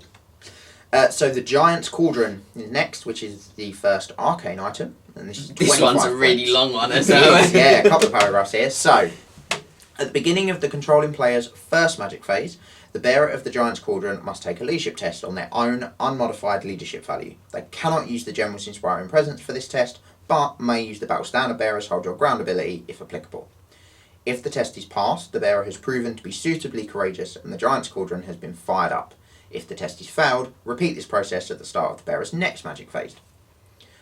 Whilst the Giant's Cauldron is fired up, the bearer is always treated as rolling a 6 when attempting to channel power dice, roll for the spell dice as normal, and they add 6 inches to the range of all their spells. However, If the bearer rolls a miscast, the Giant's Cauldron is immediately extinguished and cannot be fired up again for the remainder of the game. We assume the contents have all been consumed, or the wizard was so frightened by the surge of power they daren't drink from it again. We also have a little sort of designer's note on this one.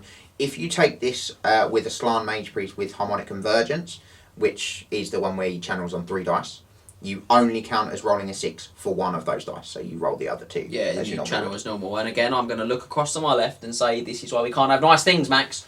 Again, I'll use the tools that you give me until you change it. That's what we're doing. I'm sorry. I'm sorry, Sam. Yes, I'm sorry, Sam. Sam will be very sad. The Crock of the Cleric is up next, another arcane item, which is 20 points, nice and cheap. At any point during a friendly magic phase, the bearer may sacrifice 1 power dice to immediately regain 1 wound lost earlier in the battle. This item may only be used once per friendly magic phase. So it's not one use only, you can do it every turn essentially, if you've lost a wound in every turn, but you can only regain 1 wound per turn. Yeah, the blood is like, it's like a bowl. It's the simple clay pot belongs to the Druids of Albion. A canny wizard can empower the inscriptions to provide a bounty of food at a moment's notice. He gets a nice hearty bowl of tomato soup. Makes himself feel better. Yeah. I'll be honest, this was really cool. I used this with Wheel of Cheese. Other fantasy franchises are available. Stop. I used this with when I took a miscast, lost like all my dice but like 1, and was like, oh, I'll just get my win back. That was quite good. But yes, that was quite cool. Yeah, it's good for sort of things like that, I think. Keeping your wizard alive. It's hard to get wounds back on wizards that aren't sort of undead. I'll be honest, if I'm a Tomb King wizard, I'm all over that. Because they don't get wounds back. No. So that's really good. Yes. The Halter of Iden, which is a talisman, which is 35 points. So it's the sort of joint most expensive of the 12 treasures of Albion. So this is cavalry, monstrous cavalry, or chariot only. The bearer's mount's weapon skill is exchanged for the weapon skill of the bearer, so long as the bearer of the halter is alive. Furthermore, as long as they remain mounted, the bearer gains a 5+ dodge (ward save). This save does not apply to the mount. So basically, you stick yourself on a mount. Yeah, any mount really that's not a monster. A monstrous cav or on a chariot, and that chariot or monstrous cav or cav horse gets your weapon skill. Yeah, okay, that's not too bad. And then you get a 5 dodge because, and I quote, every movement of the bearer and their mount become 1. I can see on say like a exalted hero on a Gorbeast chariot, weapon skill 7 Gorbeast. Oh, you made me sick. So the next Using one, the tools as given to me. The next one has an FAQ point with it as well. Yes. Thanks to Dave Church for dropping us a line on this one. So I'll read it out as it appeared in the first draft of the pack. So the Spirit Chariot of the Fens. This is another talisman for 25 points. There's a model on foot only and 1 use only. At the start of any phase, declare you are summoning the Spirit Chariot of the Fens. Immediately remove the bearer of this item from the tabletop. At the end of that phase, place the bearer anywhere on the table facing any direction. They may be placed in a friendly unit if you wish, however, they may not be placed in combat. So it's a really good point, because Dave dropped me a line saying, can you charge? You can't, because you're removed, and then you put back on at the end of the phase. Yes. So, but it's just made explicitly clear in the FAQ by saying you cannot charge. Yeah. If you do that. So again, you can't teleport effectively your model anywhere on the board and then charge with them. No. It's the end of the phase. So if you do it in the movement phase, you pick them up at the start before you do your charges, and then you drop them down somewhere else. Yeah. So again, it also had a really good blurb, but Scott skipped it, so I can't read. Fine, I'll let you read the blurb. Yeah. Yay! Legend tells of this ghostly apparition. A chariot in all its splendour that will whisk its charge anywhere in the blink of an eye, if one knows how to bind it.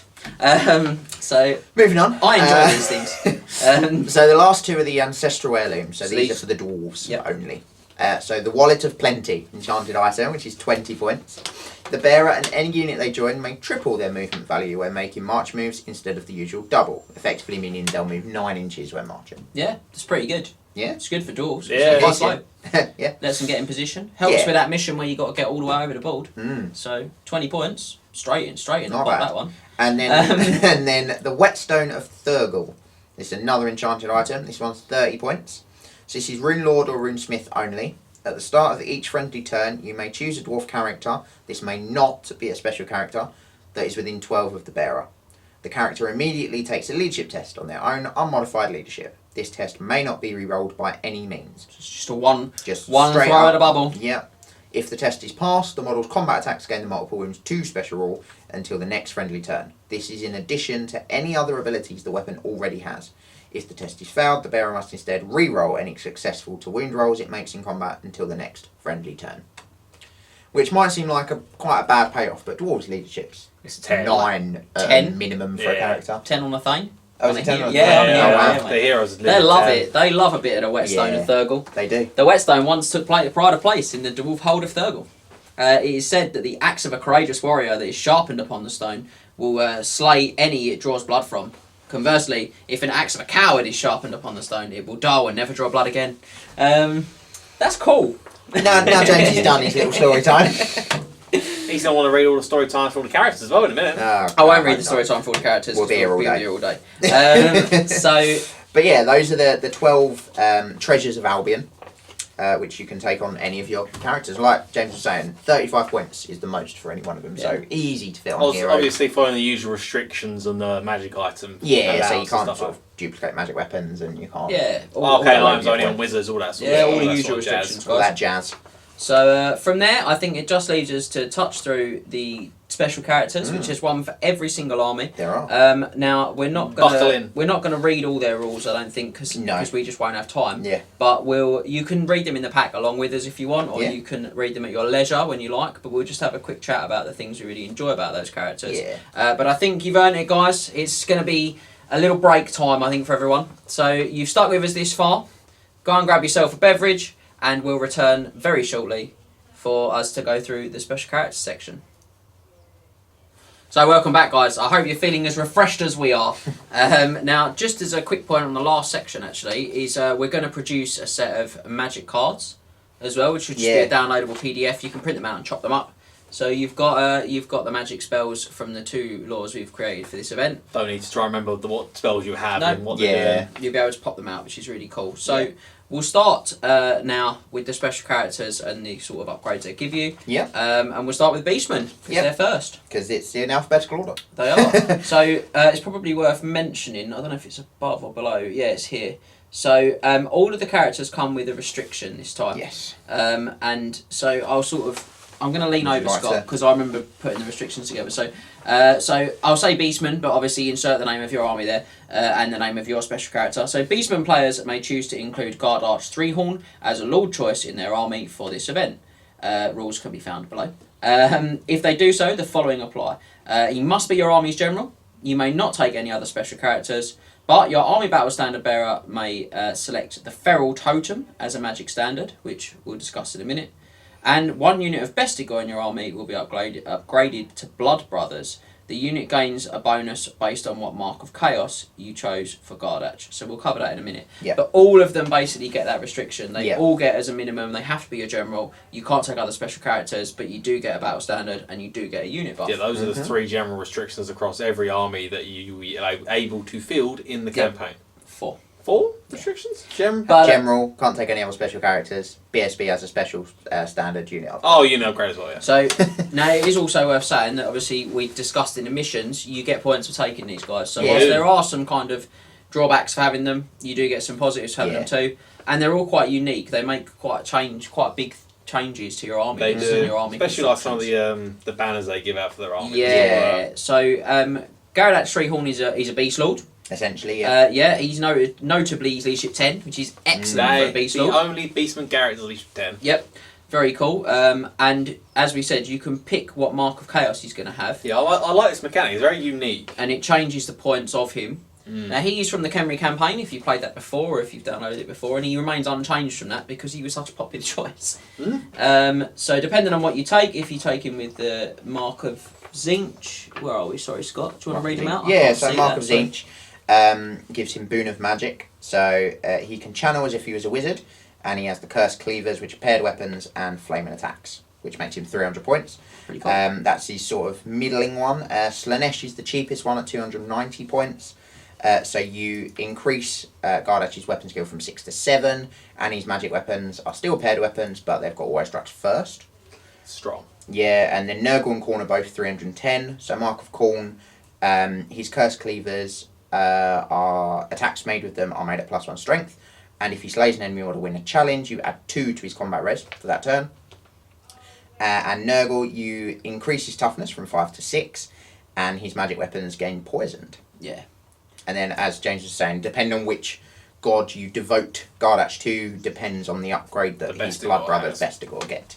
Yeah, so for Khorne, they are upgraded to strength 5. If they do so, they must also exchange their great weapons for halberds. So still strength 6, but essentially initiative order. Yep. Devoted to Slanesh, 1 unit of Vestigor with a mark of Slanesh in your army can be upgraded to weapon skill 5. Nurgle, they can be upgraded to have regeneration 5+. And Tzeentch, they can be upgraded to have a 6+ ward save, which when you include the bonus from the mark of Tzeentch, will actually give them 5+ ward save. Yeah. As is standard for a lot of the Beast and Triple Crown, you do get the marks for free. Yeah, for so Beast that's also covered here as well. Which only really leaves the unique magic standard for the Battle Standard Bearer, which is the Feral Totem. So this is 50 points. The bearer of this banner has Scaly Skin 5+. Furthermore, the bearer and any unit that they have joined gain the Fighting Extra rank special rule. That's strong. Yeah, it's great. Very strong for that BL unit of Vestigor. Yeah. And again, you're getting a little bit of extra toughness, extra survivability from the Scaly Skin. So all in all, I like this character. He's pretty dynamic, and again, you know, all right, you've still got points in your slot for a Brave Shaman, but you don't necessarily need to worry because you've also got the Dark Emissary. You've got lots of choice thanks to that. And it's worth noting, obviously, because these are magic standards, your Battle Standard Bearer can't take any other magic equipment. Yeah. With that, but they can take mundane equipment, which I know some of the older books don't yeah. say that you can't, but we... And again, it's worth pointing out that a lot of them will give you a bonus to the bearer as well as a bonus yes. to, like, you know, beyond that. Yeah. So we take a look at Bretonnia. Now, there is another quick change to Bretonnia. There is, yes. So we are trying something out, essentially, in this pack for Bretonians, which we're looking at potentially putting into the Triple Crown comp pack. So I'm just going to read it here so I don't get anything wrong. In this event, Bretonian Lords may take 1 virtue with no points limit in addition to their 100-point magic items allowance. You still pay points for the virtue, but it is treated as a separate allowance to your magic items. In a very similar vein, in this event, Bretonian Paladins may take 1 virtue, max 50 points, in addition to their 50-point magic items allowance. You still pay the points for the virtue, but it's treated as a separate allowance to your magic items. So we're trying it out to work in a similar way as sort of vampire powers. Yeah. Completely separate allowance. You can still only take 1, so you can't have a lord with sort of 3 virtues, for instance. Can you only take 1 regularly? Yeah. Okay. Yeah. And the same sort of rules apply if you duplicate the virtues across your army, the second one will cost double, etc. But it just means you can include them with more magic items. Yeah, and all the usual things we do for Brett's Remain, so Devastating Charge, 0 to 1 removals for Relique, Pegasus, Grail Knights. So nothing's changed there. No. So the character for the Bretonians is Duke Albrecht of Bordelot, who is another carryover from Scorching of Khemri. He is essentially a Bretonian lord. Do the voice. He's a Bretonian lord who can ignore Steadfast with his lance.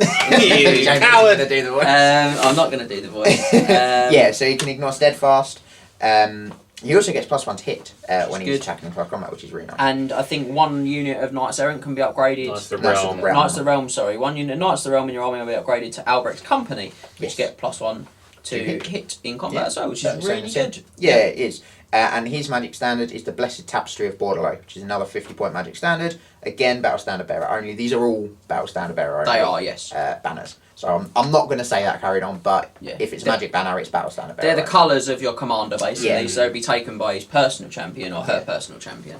The ward save conferred to the bearer of this banner by the Blessing of the Lady is always a 5+, regardless of the strength of the attack. Furthermore, if the bearer of this standard and any unit that they are part of are targeted by an enemy magic spell, subtract 2 from the casting attempt total. This can result in the enemy spell failing to be cast, and does affect the total required to successfully dispel. This also takes effect if the bearer is one of a number of targets for an enemy spell. So yeah, good. Yeah, really like that. Dropping down your opponent's ability to cast spells. Yeah, and it's sort of the protective powers of the lady, protecting her sort of favoured knights. Yeah, really Very like cool that. choice. Big fan. And hopefully I'll be taking him. Is that the plan? In some that was the plan, wasn't it? Yeah. Yes. So, Chaos Dwarves. Chaos Dwarves this time, with yeah. Mokhtar the Cruel. So these will use the Legion of Asgore list as they always do in our events, but you get access to Mokhtar the Cruel Yes. this time, who is basically a Chaos Dwarf Lord, which you don't actually get fluff-wise. So I'd recommend reading his blurb. It's very fun.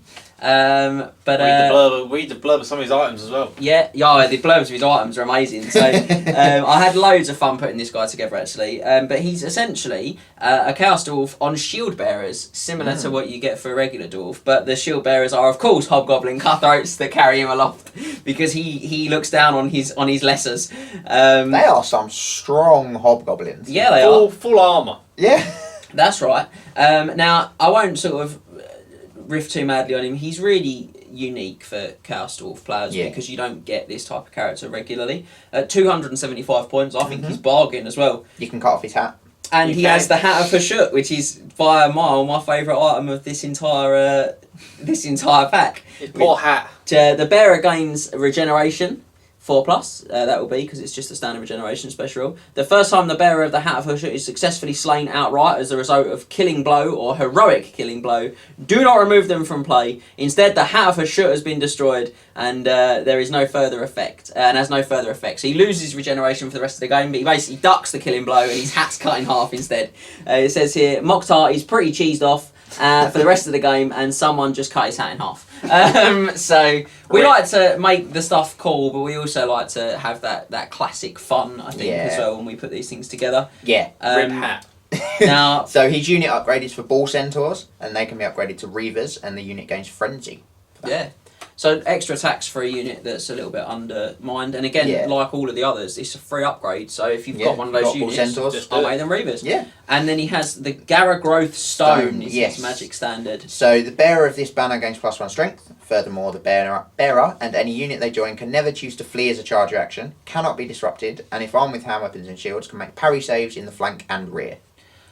Now, it's also worth pointing out here in the FAQ section, you'll find it says that does confer to the ensorcelled weapons that I've forgotten their names now, and I've not got it written down.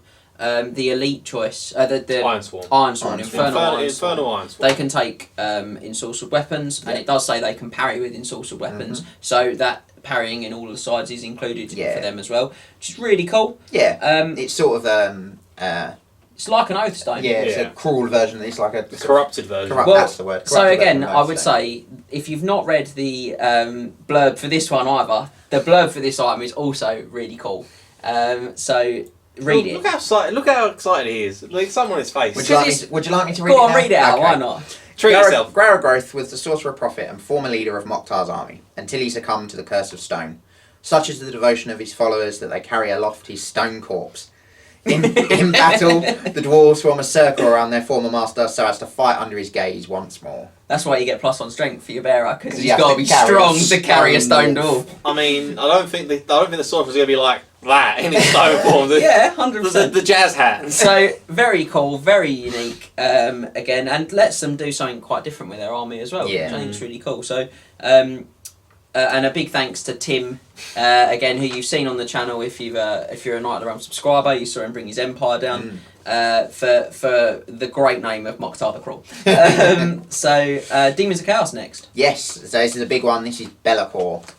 He's your special character. Can't go to Albion without having the Dark Master. Indeed. So I mean, he's Be'lakor. Yeah, he's Be'lakor. So he's a Demon Prince.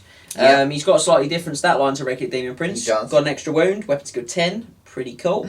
Now he's got quite a few special rules, which you'll see in there. Now, if you saw the first draft of the pack, you'll see that some of these have changed. And they've changed from playing and just from feedback, and also from a point of view of making him a little more sort of three-dimensional and a little more interesting. He was a bit sick, let's be honest. He was really good, and we want to kind of get him right, if that makes sense. So he's now got he had Lord of Torment, that's gone. He's got Agonising Power. If Be'lakor causes an unsaved wound in combat, then he gains an additional power dice in his next friendly magic phase. If all 5 of his basic attacks cause unsaved wounds, you get 3 power dice instead. Now his Thunderstomp attacks are not counted for that rule. He's now a Demon of Shadow. He has a 4+ ward save and he's -1 to be hit with shooting attacks. He's still the Dark Master, but models taking Fear and Terror tests from Be'lakor suffer -2 to their leadership. Models that take break tests in a combat that involve Be'lakor suffer the -2 penalty as well. And for demonic alignment, he's treated as being a demon of all 4 Chaos Gods and has an inspiring presence of 18. Now he doesn't get the bonus for being a demon of all 4 Chaos Gods, No. worth saying, but he's treated as that for It just means conferring those, his leadership. yeah, basically. those units can use his leadership. And again, that's rightly pointed out that the original pack said the word Mark of Chaos, and demons don't have the Mark of Chaos, they are demons. No. They are demons of the gods. And yes. then he now has the ephemeral blade, which no armour saves may be taken against wounds caused by. Yeah. He's also come down to 500 points. Yeah. So 10 points cheaper. Yeah. bit of a change log there for him. But I think all changes that have improved him a lot. Yeah, definitely. So Be'lakor's a little bit different in that he doesn't upgrade a specific unit for his army. No. So if you include Be'lakor, once per game, you can elect to use Dark Majesty, which is a sort of special rule that the army gains, instead of making a dispel attempt. The spell is immediately dispelled, no dispel dice are required. So you basically So it's essentially a dispel scroll. It is. Rejoice! 4 Demons players get a of dispel demons. scroll. You get a dispel scroll. Yeah. You get Dark Majesty, which is pretty cool. Yep. And he has his magic banner as well, which is the Shroud of the Dark Master. Yeah, so for the purposes of the Hold Your Ground rule, the bearer of the standard is treated as having, or being a demon of all of the 4 Chaos Gods. So similar to his rule, in that he can give his inspiring presence out to all units of all the gods, his battle standard can as well. Yeah, which I think is great, because what we want to do with that is drive A really mixed god list as a serious Yeah. option for you Yeah. guys. works in tandem between Yeah, Be'lakor and it's also worth TSV. pointing out that's 25 points, that banner. Yeah, that's a bargain Cheap. basement It banner. is. Yeah, I Cheap like as that chips. one. Yeah. So And as it's a demon, it doesn't stop you taking any magic items because you can take them anyway. no, so really good. Yeah. Dark Elves come now. Yes, and we're back to Illyria Coldeye. Yeah, There's so another carryover. returning favourite, Mm. Ilaria. If you've read the Scorching Pack, she remains unchanged from that. Yep. I think when we did the first event, we had 5 players bring her. Mm. I mean, she's very It was good. like a 10th of field bought Yeah. her, which is really cool. So she remains unchanged. Yeah. She Her unit upgrades the same as well, Yeah. isn't it? She upgrades the strength of a unit of Black Ark Corsairs from 3 to 4. Yep. Which is awesome. And she's got her Black Flag of the Siren, which is a magic standard. This is 40 points. This is a master battle standard bearer. So it is only, worth noting, you not can't a pop this death on a death egg. Yeah, Yeah. it's got to be a master. if an enemy unit in base contact with this standard flees, subtract 2 from their total flee distance. This does affect the total required to catch the fleeing unit. So it just makes it much easier to catch them. Yeah, because they're slavers, so they're good at grabbing you. Tuck And their the chains. siren banner sort of holds you just long enough, holds your gaze. So we like that one. Yeah. Very cool. Again, we're going to stick with characters that carried over. We are with King Cazador of the Dwarves. Yep. So He's exactly the same, isn't he, from the previous yeah, I'm patch from I'm Scorching sure if Camry? Callum wants to bring him again, he'll be very pleased. Yeah, Yeah, he's a cool character. he is. Too yeah. stubborn to die, which is still a great special. The big as far as man. I'm concerned. Speaking of stubborn, his unit upgrade is for Dwarf Warriors. He increases their strength from 3 to 4. Furthermore, if he is in their unit, they gain stubborn. That's because they're the pride of us all. They are the pride of us all. So the King of Karakazul joining them makes them sort of much more likely to fight on. Yeah. And then his magic banner is the Royal Standard of Karakazul. The bearer of this standard adds 1 to their toughness. Furthermore, the bearer and any unit they are part of add 3 to any charge rolls they attempt. So Toughness 16. yeah, tough boy, lots of extra charge distance. Yeah. There is also designer's note on this one. Yes, so the flag is treated as an heirloom rather than a rune, so it can't be combined with any other standard runes. You can't just start sticking loads of runes on it. That's not Can't stick a rune of stoicism on that banner. No. So there you go, guys. But very cool. Another return. Yes. Now this one's a big change. This Yes. one's a big departure from the first pack. If you Is this? listened to the audio section at the end of the last battle in the Scorching of Khemri, you'll know that unfortunately, Empire lost their general. Yeah, what Emmanuel von Leibowitz that was it. unfortunately cut down. My God, like 3 ball. And of all beastmen. She has been replaced this Yes, time. by Field Marshal Field Marshal. Field Marshal Otto von Haust. So this guy, he's not what's the word? Province sort of specific. Yeah. So he's like a. Do you want to explain, James? Well, that was a really important part. I was just Yeah. going to say, I'm pleased that you picked that out Yeah. because it was really important for us that he wasn't provincially specific this time. So the idea is he's just like a military man, if you like, who's sort of raised himself up through the ranks, and he's been chosen by the Emperor himself to go to Albion and represent their best interests. So you can pair him with any kind of themed Empire army is Yeah. the idea. Yeah. And he's quite a complex character. Yeah, he's actually. got a lot of lots rules. of two. His biggest sort of one really is his battlefield manoeuvres, which. So I'm just going to read them because it gets it can get a bit It's just sort of easier, complicated. So while he is alive and on the battlefield at the start of any of your turns, you may declare you are using a battlefield manoeuvre. The effect of each manoeuvre lasts until the controlling player's next turn, even if House is slain in the meantime. Each manoeuvre can only be used once per game. So, the first one is take cover. For the purposes of enemy shooting attacks, House Army is treated as being in soft cover. Very simple. Yeah. Handy. Forward men. Any friendly unit within 12 of Otto van Houst add 1 to their movement characteristic. This includes Otto and his unit, but may not take the movement value of a unit above 10. Swift and Strike. The following weapons lose the move or fire special rule for the duration of this turn.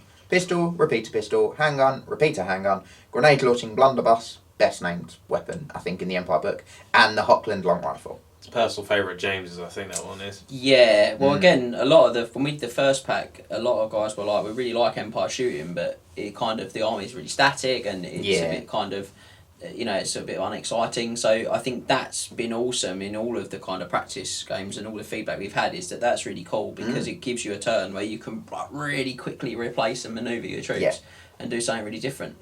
Yeah, so next up is Take Heart. Any friendly unit within 12 of Otto van Houst add 1 to their combat resolution. Please note, unlike other manoeuvres, Otto must be alive at the point combat res is calculated to confer this bonus. So do his fight last. Yeah. And then the final one is Brutal Envelopment. Empire detachments in combat this turn may re-roll failed to wound rolls. This does not apply to any parent unit, just the detachment units. This also does not apply to any characters in those detachments. Yeah, this is why we can't have nice things. That was one where people were loading the detachments with like 2 or 3 characters the turn before to call that one off. Sticking up with himself, Which is quite hard. He doesn't roll to wound because he's got a rune fang. He does have a rune fang. It's not a particularly special rune fang, it's just a standard rune fang because, they're special enough. He also is the master of parry, so he can always parry even though he's got that magic sword. And even if he's mounted, and his parry is a 5+. Yeah. Which is particularly nice. Yeah. He also hits you back if he parries you. If you does. If you roll a 1, I think it is to hit him. Keep a note of how many hits rolls of a 1 were made against Otto. Immediately after the model or unit's attacks have been resolved, he can make an additional attack for every 1 to hit on him. These attacks must be directed back on the model/unit which rolled the ones to hit. He can't attack if he's already been slain, obviously. Because he's dead. So he's really unique, and he lets you do a lot with your army. He gives you so many different flavours, which I think is really cool about it. His unit upgrade is a bit unique as well. It depends which unit you want to upgrade. So if you're upgrading spearmen, swordsmen or halberdiers, you increase their weapon skill by 1. Or if you're increasing handgunners, handgunners, archers or crossbowmen, you increase their ballistic skill by 1. So upgrading to like veterans if you like. And then the Field Marshal's Tapestry is his magic standard. There's a lot of text there. Yeah. The range of this battle standard to hold your ground is increased to 18. Furthermore, if the bearer's unit is affected by any battlefield manoeuvres, the following applies. So this will depend on which one affects the unit at which time, essentially. So take cover. If the bearer and their unit is comprised entirely of infantry, they're treated as being in hard cover instead of soft cover. Forward men, in addition to the usual effects of the battlefield manoeuvre, this unit gains Swift Stride. So that was the +1 movement. +1 movement and Swift Stride, not bad. Swift and Strike, in addition to the usual effects, the unit ignores the penalty for moving and shooting. So their weapons lose move or fire, and they gain, lose the penalty for moving and firing. Take Heart, the bearer's unit adds D3 to its combat resolution instead of the usual 1. This is in addition to the 1 for being a battle standard. So you get 1 for having the battle standard in that unit, and then D3 for the Take Heart. Yeah, that's pretty cool. Brutal Envelopment, which is the last one. In addition to the usual effects, the unit rerolls to hit rolls of a 1. This takes effect on detachments if the bearer is within the parent unit or the detachment, but the effect only carries over from the parent unit if the detachments are within 3 of the parent unit. If the parent unit has more than 1 detachment, it affects both. This does not affect characters in those detachments. So, yeah. There's a lot going on. There is, but you see, he seems like a very jack of all, he helps your army, a lot. Yeah, which I think is really cool for Empire because they're not necessarily famed for having those big heavy hitter type characters. No. But you get a character like that and he really does a lot for what you can do on the table and fleshes out your army. I like that about Empire armies. They're they have that sort of not jack of all trades sort of thing. They're not like the big hitters or anything. No. They just standard men. Like you say, they're good. They're just average at everything, which is great. Yeah. So High Elves up next, the worst of the elves. And the special character is Alathan, the Phoenix Lord. So he's an anointed of Azurian basically, but he's got leadership 10 instead of 9. That's basically the only real difference. Yeah. Then he's got a special. He comes back to life basically. He's the Phoenix Lord, so he can sort of explode and come back to life when he's slain. Sort of like a flame spire phoenix. Similar, yeah. So you roll a d6 if he's killed in combat. Yep. And on a 1, he's just dead. Dead. On a 2 on a 2 to 5, the unit that destroyed him immediately suffers d6 strength for hits. Then he's dead. Then he's dead. On a 6, the unit that destroyed him immediately suffers d6 strength for hits. Then he's not dead. Ooh. Place him back on the table as close as possible to the spot which he was removed from, with 1 wound remaining. If the unit which slays Alathan is demonic or undead, he does not roll on the d6, and is instead treated as having rolled a 1 on this chart. So it's worth pointing out that the kind of fluff of him is that he's destined to take on the Dark Master, if you like. Or at least that's what he sort of read on the Chamber of Days. Now, he's pretty good against demons and undead. You'll see why in a minute, because of his weapon. So this is really deliberate choice to make him have obviously a drawback against those armies as well, so that he doesn't just roll them out. So that's why he just dies if he fights them, because he's not fulfilled his destiny, and so Azurian's turned his back on him. Yeah. So speaking of that weapon, the Blade of Azurian, hits from the blade are resolved at +1 strength and flaming, solid. However, when attacking models that are demonic or undead, this weapon always scores a successful wound on the roll of a 2+. So obviously because the blade is designed with the purifying powers of Azurian inside it is an anathema to those unholy of things. Yeah, he also is particularly hard to wound from demons or undead. So he can't be wounded on better than a 3+.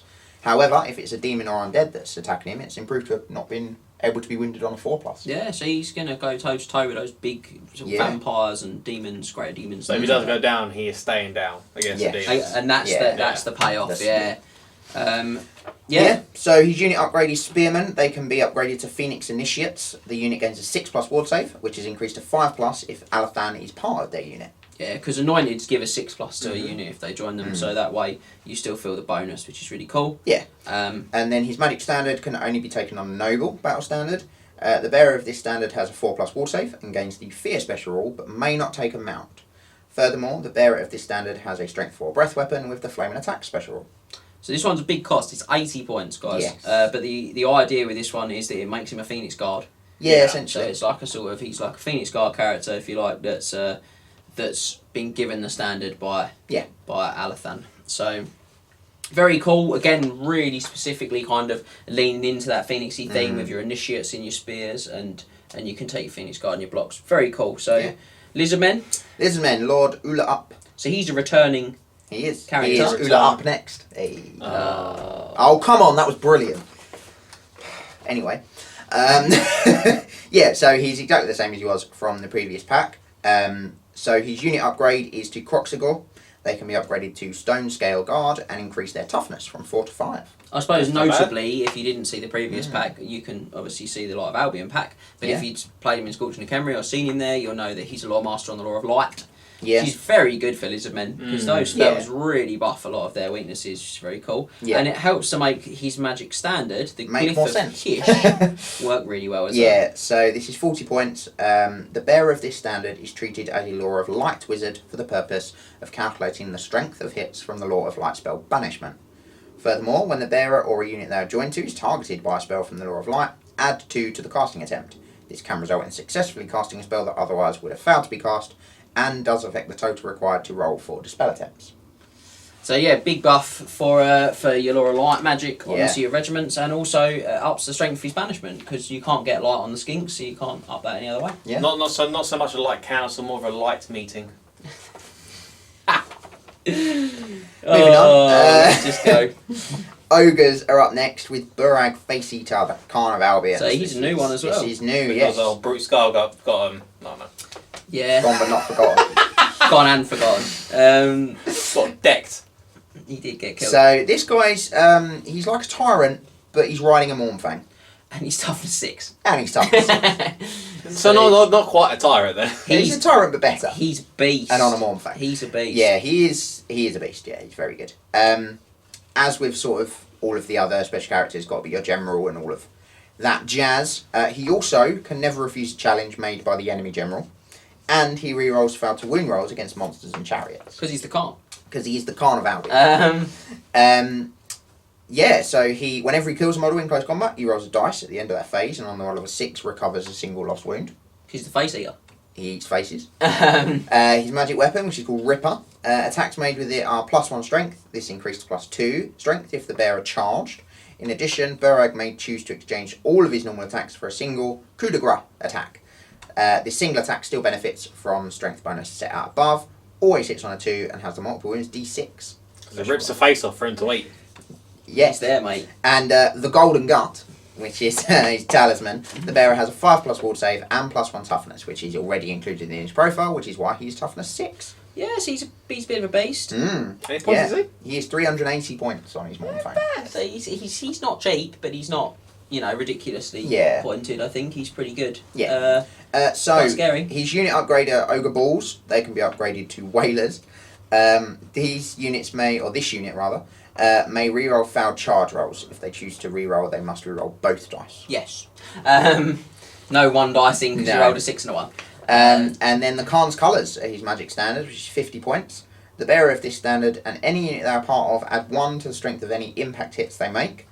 Furthermore, every model in a unit containing this banner increases the number of impact hits they inflict as a result of their ogre charge rule by 1, meaning that they start with impact hits 2, and if they roll a 10 or more for their charge distance, they do d3 + 1 impact hits instead. So they are going to hit you hard. They are going to hit very hard, yes. But the Big battle fan. standard himself doesn't have any sort of magical equipment to protect him. No. So He's only got what, light armor at that point and an iron fist? heavy armor Can and you say iron heavy? fist. Yeah, 4 up 6 up. Ah, okay. So That's what mine runs all the time. still infinitely killable. Yeah, not if he's in the second rank.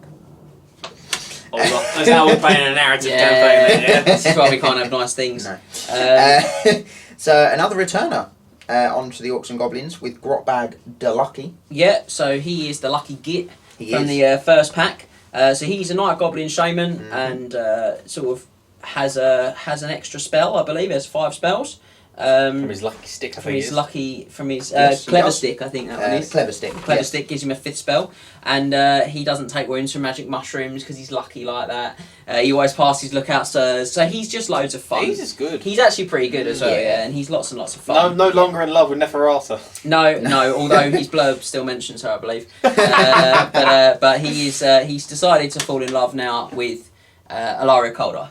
He Because just likes his he bad loves girls. a strong woman. He loves his bad girls. So, and now he's going to go to Albion to fight for her instead. Yeah. So, his unit upgrade is Arachnarok Spiders. Yes. No, it's not Ragnarok Spiders, mate. It's a Ragnaroller. Arachnarocker and Arachnaroller are gone after I pulled names away. Sorry. So yeah, any Arachnaroks that you take as a rare choice can upgrade their natural armor 4+ to natural armor 3+. It's the only reason I own 2 Ragnarok Spiders. And because it's free as well. Yeah. But then he has a really fun magic standard, this one. Yeah, It's very which is- good as well, I should say. Yeah, which is the Unlucky Stick. So this is 50 points, and it's a Goblin battle standard bearer only. Enemy units wishing to attack the bearer must take a leadership test with a -3 modifier. If the test is passed, there are no ill effects. However, if the test is failed, successful hits against the bearer must be re-rolled. This part only applies to the battle standard bearer, not their unit. So, in addition, this is where it gets long. In addition, at the start of each combat phase, when an enemy unit is in base contact with the bearer of this standard, roll a d6 and consult the chart below to see how the terrible bad luck manifests itself. It's an unlucky stick. It is. On a 1, spontaneous fright. In a bizarre twist, the greenskins are suddenly overwhelmed by feelings of dread, leaving them cowering behind their shields. The bearer and their unit are treated as having failed a fear test. Enemy units suffer no ill effects. Unlucky. Bad times. On a 2 to 3, that's a swing and a miss. As if guided by an unseen force, the enemy strikes find nothing but shields and blades in their way. Enemy units in base contact with the bearer's unit halve their weapon skill, rounding up after modifiers, for the duration of this combat phase. So if they fail a fear check, basically, They're still weapon they're skill still one. weapon skill 1. 4 to 5 is glancing blows. In a wicked twist of fate, every blow struck seemed to land tame and passive, failing to bite into armour and flesh. Enemy units in base contact with the bearer's unit -1 to their strength characteristic for the duration of this combat phase. Combine that with like netters Netters, and yeah. -2 to your strength. And a 6+, and the 6+ is important, which I'll get onto in a second. Loss of footing. Suddenly the ground underfoot seems unstable. What appeared to be sturdy ground is in fact a slippery bog, unbalancing the combatants. The enemy units in base contact with the bearer's unit gain the Always Strikes Last special rule and may not add their rank bonus to the combat result for this phase. And the reason that 6+ is important, if Grotbag the Lucky is in the same unit as the standard, add 1 to the result of this dice roll. He's lucky like that. Which means they're never going to get the one. They never result, get a spontaneous dread. right. Yeah. So. But you're gonna lose. You're gonna lose your footing a lot. Yeah, it's good. It's again. A couple of guys messaged us about this, and they were just like, "It's just a wild item." It's just I'm like, it really is wild. It's meant to be a laugh. So, but you know, the goblin that it's on at the end of the day, he's still a goblin. He's just a goblin. No war save, like armor shields. Yeah, he's not so grand. So on to Skaven with another new appearance. Yeah, Captain Blacktail. So this scurvy rat dog is the captain of Clan Scurvy. So and he's got a named ship that I've forgotten and I can't see from here because my eyesight's not so grand. Teeth of Spineport. Yes, Teeth of Spineport. So he's a Skaven chieftain. He's 240 points, which keeps him nice and cheap. Chieftain or warlord? He's a warlord. Apologies, Max. Lord version, yeah. He's a Skaven warlord. So he's weapon skill 6. Got 3 wounds, 4 attacks. Now he's a claw captain, which so any unit of storm vermin. Clearly your eyes are struggling here, so I'll take thank over. you. Any unit of storm vermin or clan rats he joins. Reroll hit rolls of 1 when making attacks in close combat. That's not That's bad. nice, good. That's Yeah. quite good. Yeah. He's a dirty fighter, so Yes, whenever he he is fighting in a challenge, he can attempt to trip his opponent with his tail. Before any blows are struck, Blacktail's opponent must immediately take an initiative test. If the test is failed, his opponent halves their weapon skill for the remainder of the combat phase, running up. It fell over. They did. His magic weapon is the Spineport bill hook. Because he's clean. He's got a Got hook. a hook. Obviously, he's Hits from this weapon are armor piercing and have the poison attack special rule. Furthermore, if a model suffers 1 or more wounds from this weapon, they must take a toughness test at the end of the phase. If the test is failed, they immediately suffer another wound with no saves of any kind allowed. Yeah. Yeah. He's got a 3-hour ward save from the Scurvy Tricorn. Yes, his hat.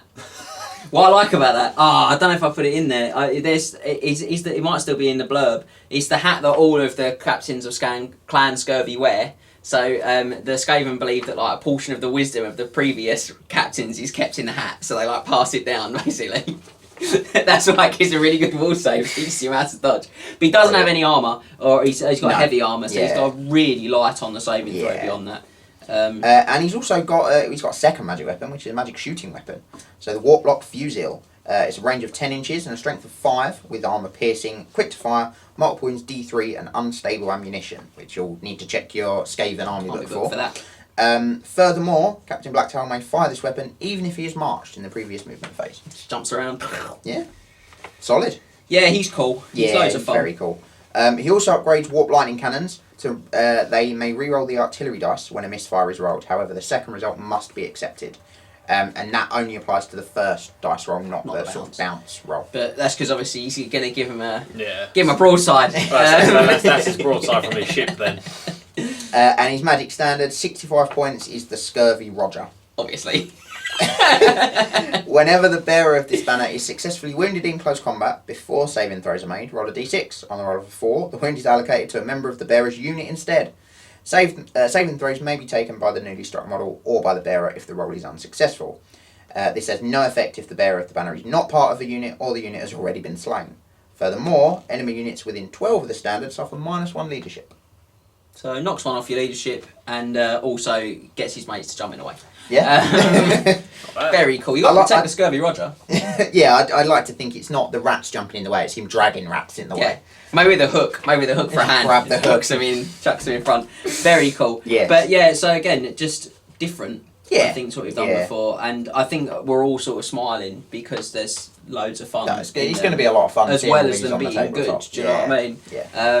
So, Tomb Kings. Tomb Kings, another new one. offering. Yeah, Kiraf the Architect. No more set. No more Satet. No, sorry. Rest in peace. He died too many times on the Scorching and Khemri campaign. He dies badly. So She's very different though. Yeah, so she's a sort of a necrotect. Yeah. Yeah, so Lord. she's the Crimson Queen. Mm. So because she's not expecting to rule, because her brother's in charge, she's sort of kind of content to go off and do other things. She spends time with the humans that live in Nakara, and she learns about fine artistry and sculpting of statues and stuff. So she does tie into that necrotech side really well.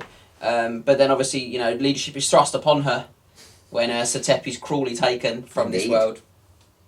And you've now got the Crimson Queen, which is quite different.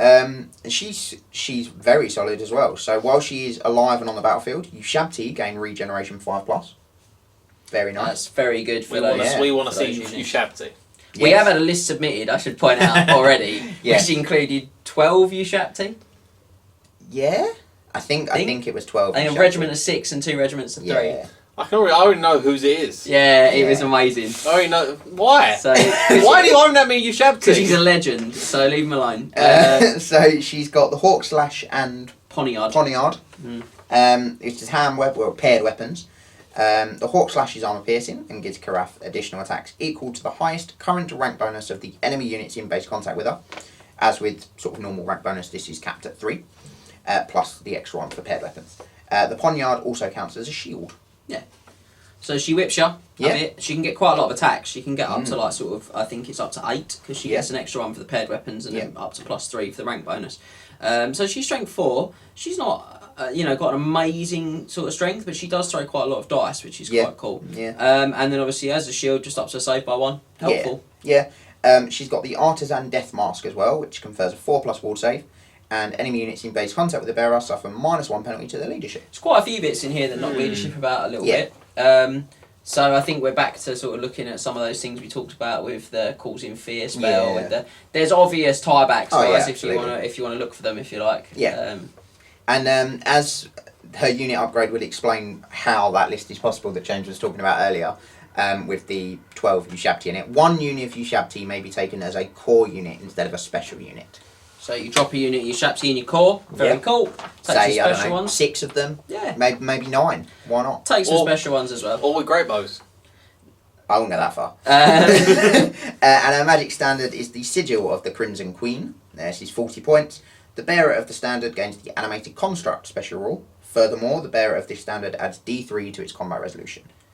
So it's pretty cool, actually. Yeah. So Animated Construct gives you 5 up armor save and you crumble less. Yeah. So that's pretty good for the bearer. So they can combine that with their other equipment to make them quite tough. And then obviously the D3 to combat resolution is great for Tomb Kings because it counts not just for winning but also for reduction of wounds if they lose. Very strong. Which you also crumble by 1 less board because you've got a battle standard bearer. Yeah, I like the banner a lot. I think it's very cool. Yeah.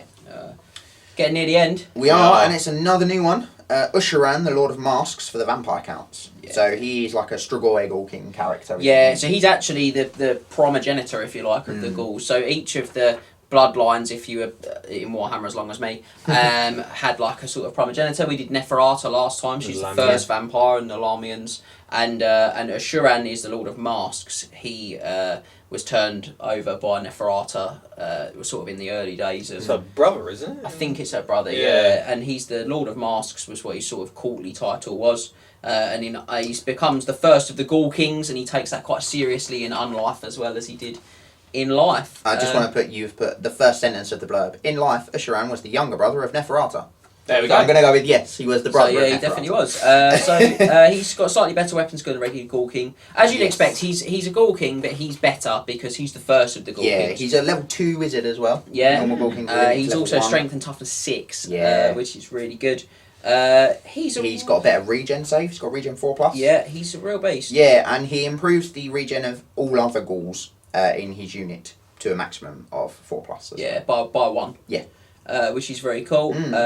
He's the Lord of Masks, so he's a shapeshifter basically, as was sort of a lot of the early fluff for the Ghoul Kings. Yeah. So he's got the Stomp special rule, even though he's infantry, and he's also got Impact Hits 1, which at that strength of 6, not bad. It's just alright for free, it's a lot of extra attacks, isn't it? Yeah. And obviously he must also be the army's general. Yep, and he's Vampiric Powers, he's got Flying Horror. So you can move him around the table quite easily if you want. He's a shapeshifter. He's got Supernatural Horror, which is Terror. Yeah. And he's got Curse of the Revenant, which is already included in his 4 wounds in his profile. 4 wounds. So yeah, he's He's a real beast, and he lets you, crucially, he lets you do a really cool Ghoul army. Yeah, he really does. So any unit of ghouls may be upgraded to have the regeneration 6+ special. And it's free, so all of the ghouls in his army are regenerating because he's Ghoul Sire. Yes. Now this is a big one for his magic standard. This is 100 points, and it's the standard of Morn-Kane. I think it's the most expensive standard we designed for the Yeah. pack. Yeah, So this is Yeah, 80 for that So one. this is a vampire BSB only, so no White Kings. Yep. The vampire may not take any armour, weapon options or mounts. The bearer of this banner gains the poison attacks and regeneration 5+ special rules and increases their toughness to 5. The bearer and any unit they join inflict automatic wounds from their poison attacks on the roll of 5 instead of the usual 6. So this essentially means you can have a completely Strigoi themed army. That's the idea, yeah. So I think we've got there. It's, the design, standard isn't it? design is to give players the option to have a Strigoi battle standard bearer. So you can take like Crypt Horrors, Ghouls, Strigoi battle standard bearer, Strigoi Super Ghoul King in Assuran, and then if you want to take Terrorgeists, you've got a really thematic list. You could, if you wanted to include a Mortis Engine because you like regeneration, include that as well. Yeah. Who doesn't love that? So yeah, really different. And he's exiled himself to Albion. He's found himself on there, and he's now sort of stalking the ancient caves and places there. Very cool. We like him. You know, those 160 ghouls I've got probably come in handy. Yeah, now you're talking. Now you're talking. So we're on to Warriors of Chaos. We are, and this is a returner. Yeah, and you've seen him very recently if you watched the last battle for the Scorching of Didn't see Khemri, him for that long though. which is Egrin Van Horstman is back. Yes, on Baldros. He remains completely unchanged from the previous pack, other than I think we might have removed his Suffano rival stuff. Yeah, because that's already because it's covered now in his in the standard restrictions, which may not take any other special characters. But he gets Chaos 1 unit Chaos Marauders, ups their toughness from 3 to 4. So nice tough Marauders if you like a big block of them. And his magic standard is the Fate Twister. So this is 60 points. It's a battle standard bearer with the mark of Zinch only. The bearer gains a 5+ wall save, which is increased to 4+ by the mark of Zinch. At the start of each of the controlling player's turns, roll a d6 and make a note of the result. At any point during the remainder of that turn, you may substitute the result of a single d6 for the number you rolled on the Fate Twister dice. You may only use the Fate Twister dice once per your player turn. If the Fate Twister dice isn't used, it is lost at the end of your turn. You may replace one dice score from a group of dice scores. For example, you may use the Fate Twister dice in place of one of your Winds of Magic dice. A die may only be replaced after it has been rolled. So you can't just be like, I just want a 6 for that one. Yeah. Just roll a 6. So the idea with this is that one dice, it feels really odd, because when we first sort of come up with this, it was like, if I roll a 1, that's not very good. But actually, it's a leadership test, it's really good. Yeah. So this is quite cool. It really allows you to pull and pluck hits out of the air, or to pull and pluck extra magic dice, channel attempts. Also, weird ones, like with that one, where it's like, I've got like a 3-up ward save re-rolling 1s. I know it's a narrative event, but, if someone wanted to, they could. Yep. And then you go, I rolled a 2, I'll replace it with a 1, and then I can re-roll re-roll it. it. Yeah. So very cool. So this one's designed to twist the fate of the game. And again, has been a lot of fun. And our final character... is he our final character? He is our final character. He's going to be... a semi-returner? Well, he's returned, but not wholly unchanged. So, by his experiences. So, you've all, I'm hoping, listened to the end of the last narrative video that we did, and you've seen that Thalandor Doomstar maybe wasn't quite all he seemed, and he's now returning to you as Thalandor Darkheart. So he's the Wood Elf character from the previous pack, but he has got a couple of notable changes. The first one being that his staff no longer contains the Law of Life spell it contained, but now it's renamed the Twisted Staff of Death. Yeah, so it counts as a Nazarite Spear, which gives him armor piercing and +1 strength because he's mounted on the charge. The Twisted Staff of Death contains the Soul Blight spell from the Law of Death. This is a bound spell, power level 9. So he swaps the one that he had for Soul Blight now. Yeah. So he's got a little bit darker. A little bit dark. He no longer uses high magic either. No, he uses dark magic. So he's a level 4 wizard from the Law of Dark Magic. So we're going to see what he gets to do in this pack, because he's definitely going to be, again, another massively crucial part of the story for you guys to see unfold. He's another sort of new special rule for him is the Secrets of the Casket. So Thalandor Darkheart may reroll failed war saves against wounds caused by spells from the Law of Death and the Law of Nehekara. So he's going to basically pass wall saves Yes. against those spells because he's got 12. Yes, so, yes. 4+ ward and magic rest 2. Yep, so he's good He is. against those spells. Yeah. Now, like before, it's Warhawk Riders for him. Yep, that hasn't changed his unit upgrade. But his magic standard is the Spiteful standard. The banner contains 4 Spites of Athaloren, which give the bearer the effects below. A Resplendent of Luminescence. The bearer of this banner and any unit they join automatically pass dangerous terrain tests. A Cluster of Radiance. The bearer of this standard may attempt to channel power and dispel dice as if they were a wizard. A Befuddlement of Mischiefs. In the shooting phase, the bearer of this banner may fire the Befuddlement of Mischiefs instead of making a regular shooting attack. The Befuddlement is a single shooting attack with a range of 18 inches, roll to hit as usual. If the target model/unit is successfully hit, they are subject to stupidity until the start of your next shooting phase. And the last one, Annoyance of Netlings. When fighting in a challenge, the bearer of this banner is only hit on a natural roll of a 6. Yep. So, what to say about the Spiteful standard? Well, it's a classic if you're a classic Wood Elf player. Yeah, I was going to say, I remember those Annoyance of It's Netlings. a real throwback, and we've changed some of the sort of spites, if you like, sort of exactly what they did. But it was obvious to sort of to bring back the spites, which are a really popular mechanic from previous editions of the game, and make them into a really cool, fun item. I think, and the other big design element with these that you'll probably notice, because I'm sure you're all studying what we put out acutely, is that each one of those 4 spites work in a different phase. Yeah. Mm-hmm. So you do one that sort of affects movement, one that affects magic, shooting. one shooting, one combat. Yeah. So you can use the banner quite a lot throughout the game. So that is Thalandor, and that is all of the characters. That's about it. So Yeah. That's everything. That's the pack. yeah, It you is. soldiered through us having a chat about the pack, and we're really grateful you stuck with us. Yeah, what can I say? We're super excited. I hope that the smiles on our faces have probably shown you that.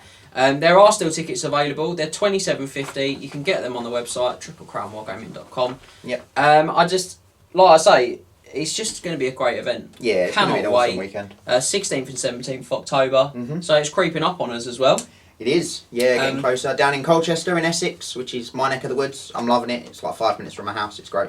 It's not bad though. But it's pretty really gettable easy too. to get to. Yeah, it's really it's right accessible. opposite Colchester Town Station, which is pretty direct link into London Liverpool Street. Yeah. It's just off the A12, which is, you know, obviously a very Anything main up. road up the sort of east of England, really, Yeah. up sort of that way. Not too far from the M25 if you're coming from sort of the other way and have to go around Not London. really. Yeah, it's sort of super easy to get There's to. plenty of crossways to cut across as well. Yeah. If you can get onto the M11 and down towards Yeah. Stansted, you can cut back that way. Yeah. So there's plenty of ways to get across from the middle and the up of the country. And we love you guys coming anyway. Just as a side point, we love seeing everyone and playing games. Yeah, absolutely. And it's really different. If you like the idea of something different, if you maybe haven't felt confident about diving out to an event before, this is it. Come and get This involved. is the event for you. Yeah, you're going to have a great time because you've got so much cool stuff to choose from as well. Yeah. So we'd love to hear from you about it as well. All of the usual channels for getting in touch. So it just leaves us with our final section, as always, on this month in Warhammer, which is what can you expect in the coming 4 weeks. This month's War Council game will see me bring the Tomb Kings back to the channel one last time. No, not one last time, but certainly Let's for all sauce together. Yeah. One last time.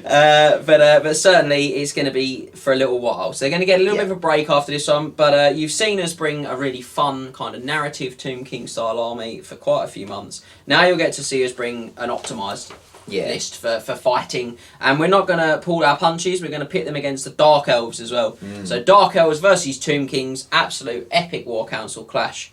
Really excited about that one. Yeah. Now, with Scorching of Khemri finished, Yeah. and as we alluded to earlier, we don't want to move on quite yet not to the just Light of yet. Albion. So we're going to have to fill that gap with something, chaps. And I think there's only one thing that could do it.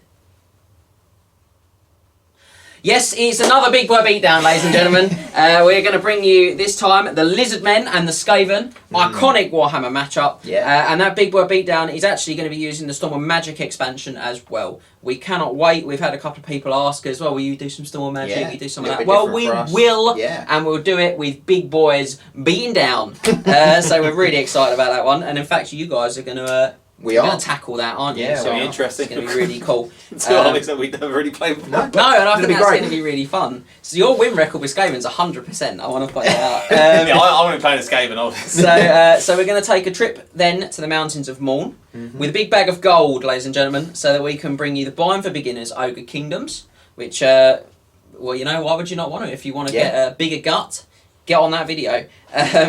Now, we'll have a look at this month's Warzone. We'll follow on quite nicely, actually, from the first Siege of Altdorf, which we covered last month. Yep. Well, we'll be discussing it in our new section, the Tales from the Wizard's Tower, and we'll be bringing you Siege of Altdorf Part 2, The Revenge of Altdorf. Or Electric Boogaloo. And this time we'll be looking at the malign vampire count's attempts to take the city from the Empire. Speaking of, continuing series of what were articles and now are tales, is the Heroes of Legend. And this month we're going to take a look at Grimnir. Part dwarf, part god, all excitement. So all absolute. Oh, absolute legend. Yeah. Yes. So that's really cool. Getting back to our snippets. Once again, the community has spoken about the content that you'd like to see us produce for the channel, and this time we asked you guys about which of the 8 laws of battle magic you'd like us to review first on our 20-0 tactics section, and you answered emphatically with the Law of Life, and so that is the one that we'll be bringing you this month. Now, the competitive character series next. I'm going to get to that, so I've got my list of things that we're bringing you. And that one, this time we're going to look at optimised builds for the Chosen of Hashut. That's right, ladies and gentlemen.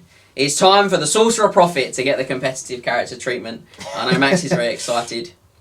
Well, that's probably the next army he's going to buy. Yeah, and talking of spells, we'll take a look at resisting the vile spells of your enemy's forces as we discuss talismans which provide you magic resistance in this month's Magic and Mundane section. First lot of talismans we've done. It is, So that is all of the snippets. That's the there'll still be 2 additional Tales from the Wizard's Tower on top of the recurring ones.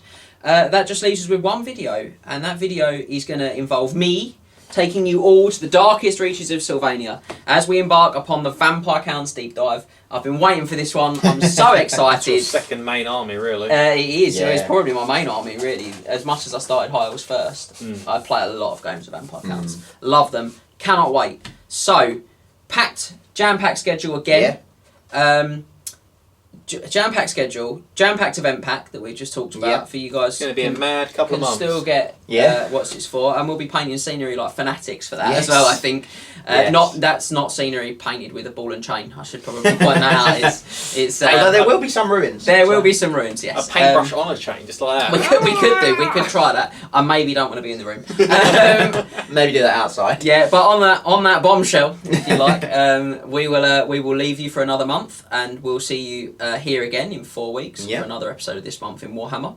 We've got all the awesome content that I just explained off my cheat sheet for you, so don't miss out on any of it. Make sure you grab your Light of Albion ticket, and as ever, you can get in touch with us on all of the usual social media channels. That is comments on YouTube, that's Facebook, Instagram, and it's our usual email address, thetriplecrownguys@gmail.com. Thanks for joining us this month in Warhammer. We will see you next month in Warhammer, providing no one takes a holiday. And thanks for joining us. Remember to tag your friends and like, subscribe and share. Then head over to triplecrownwargaming.com and become a Knight of the Realm today. What are you doing, mate? You alright? Do it for Warhammer!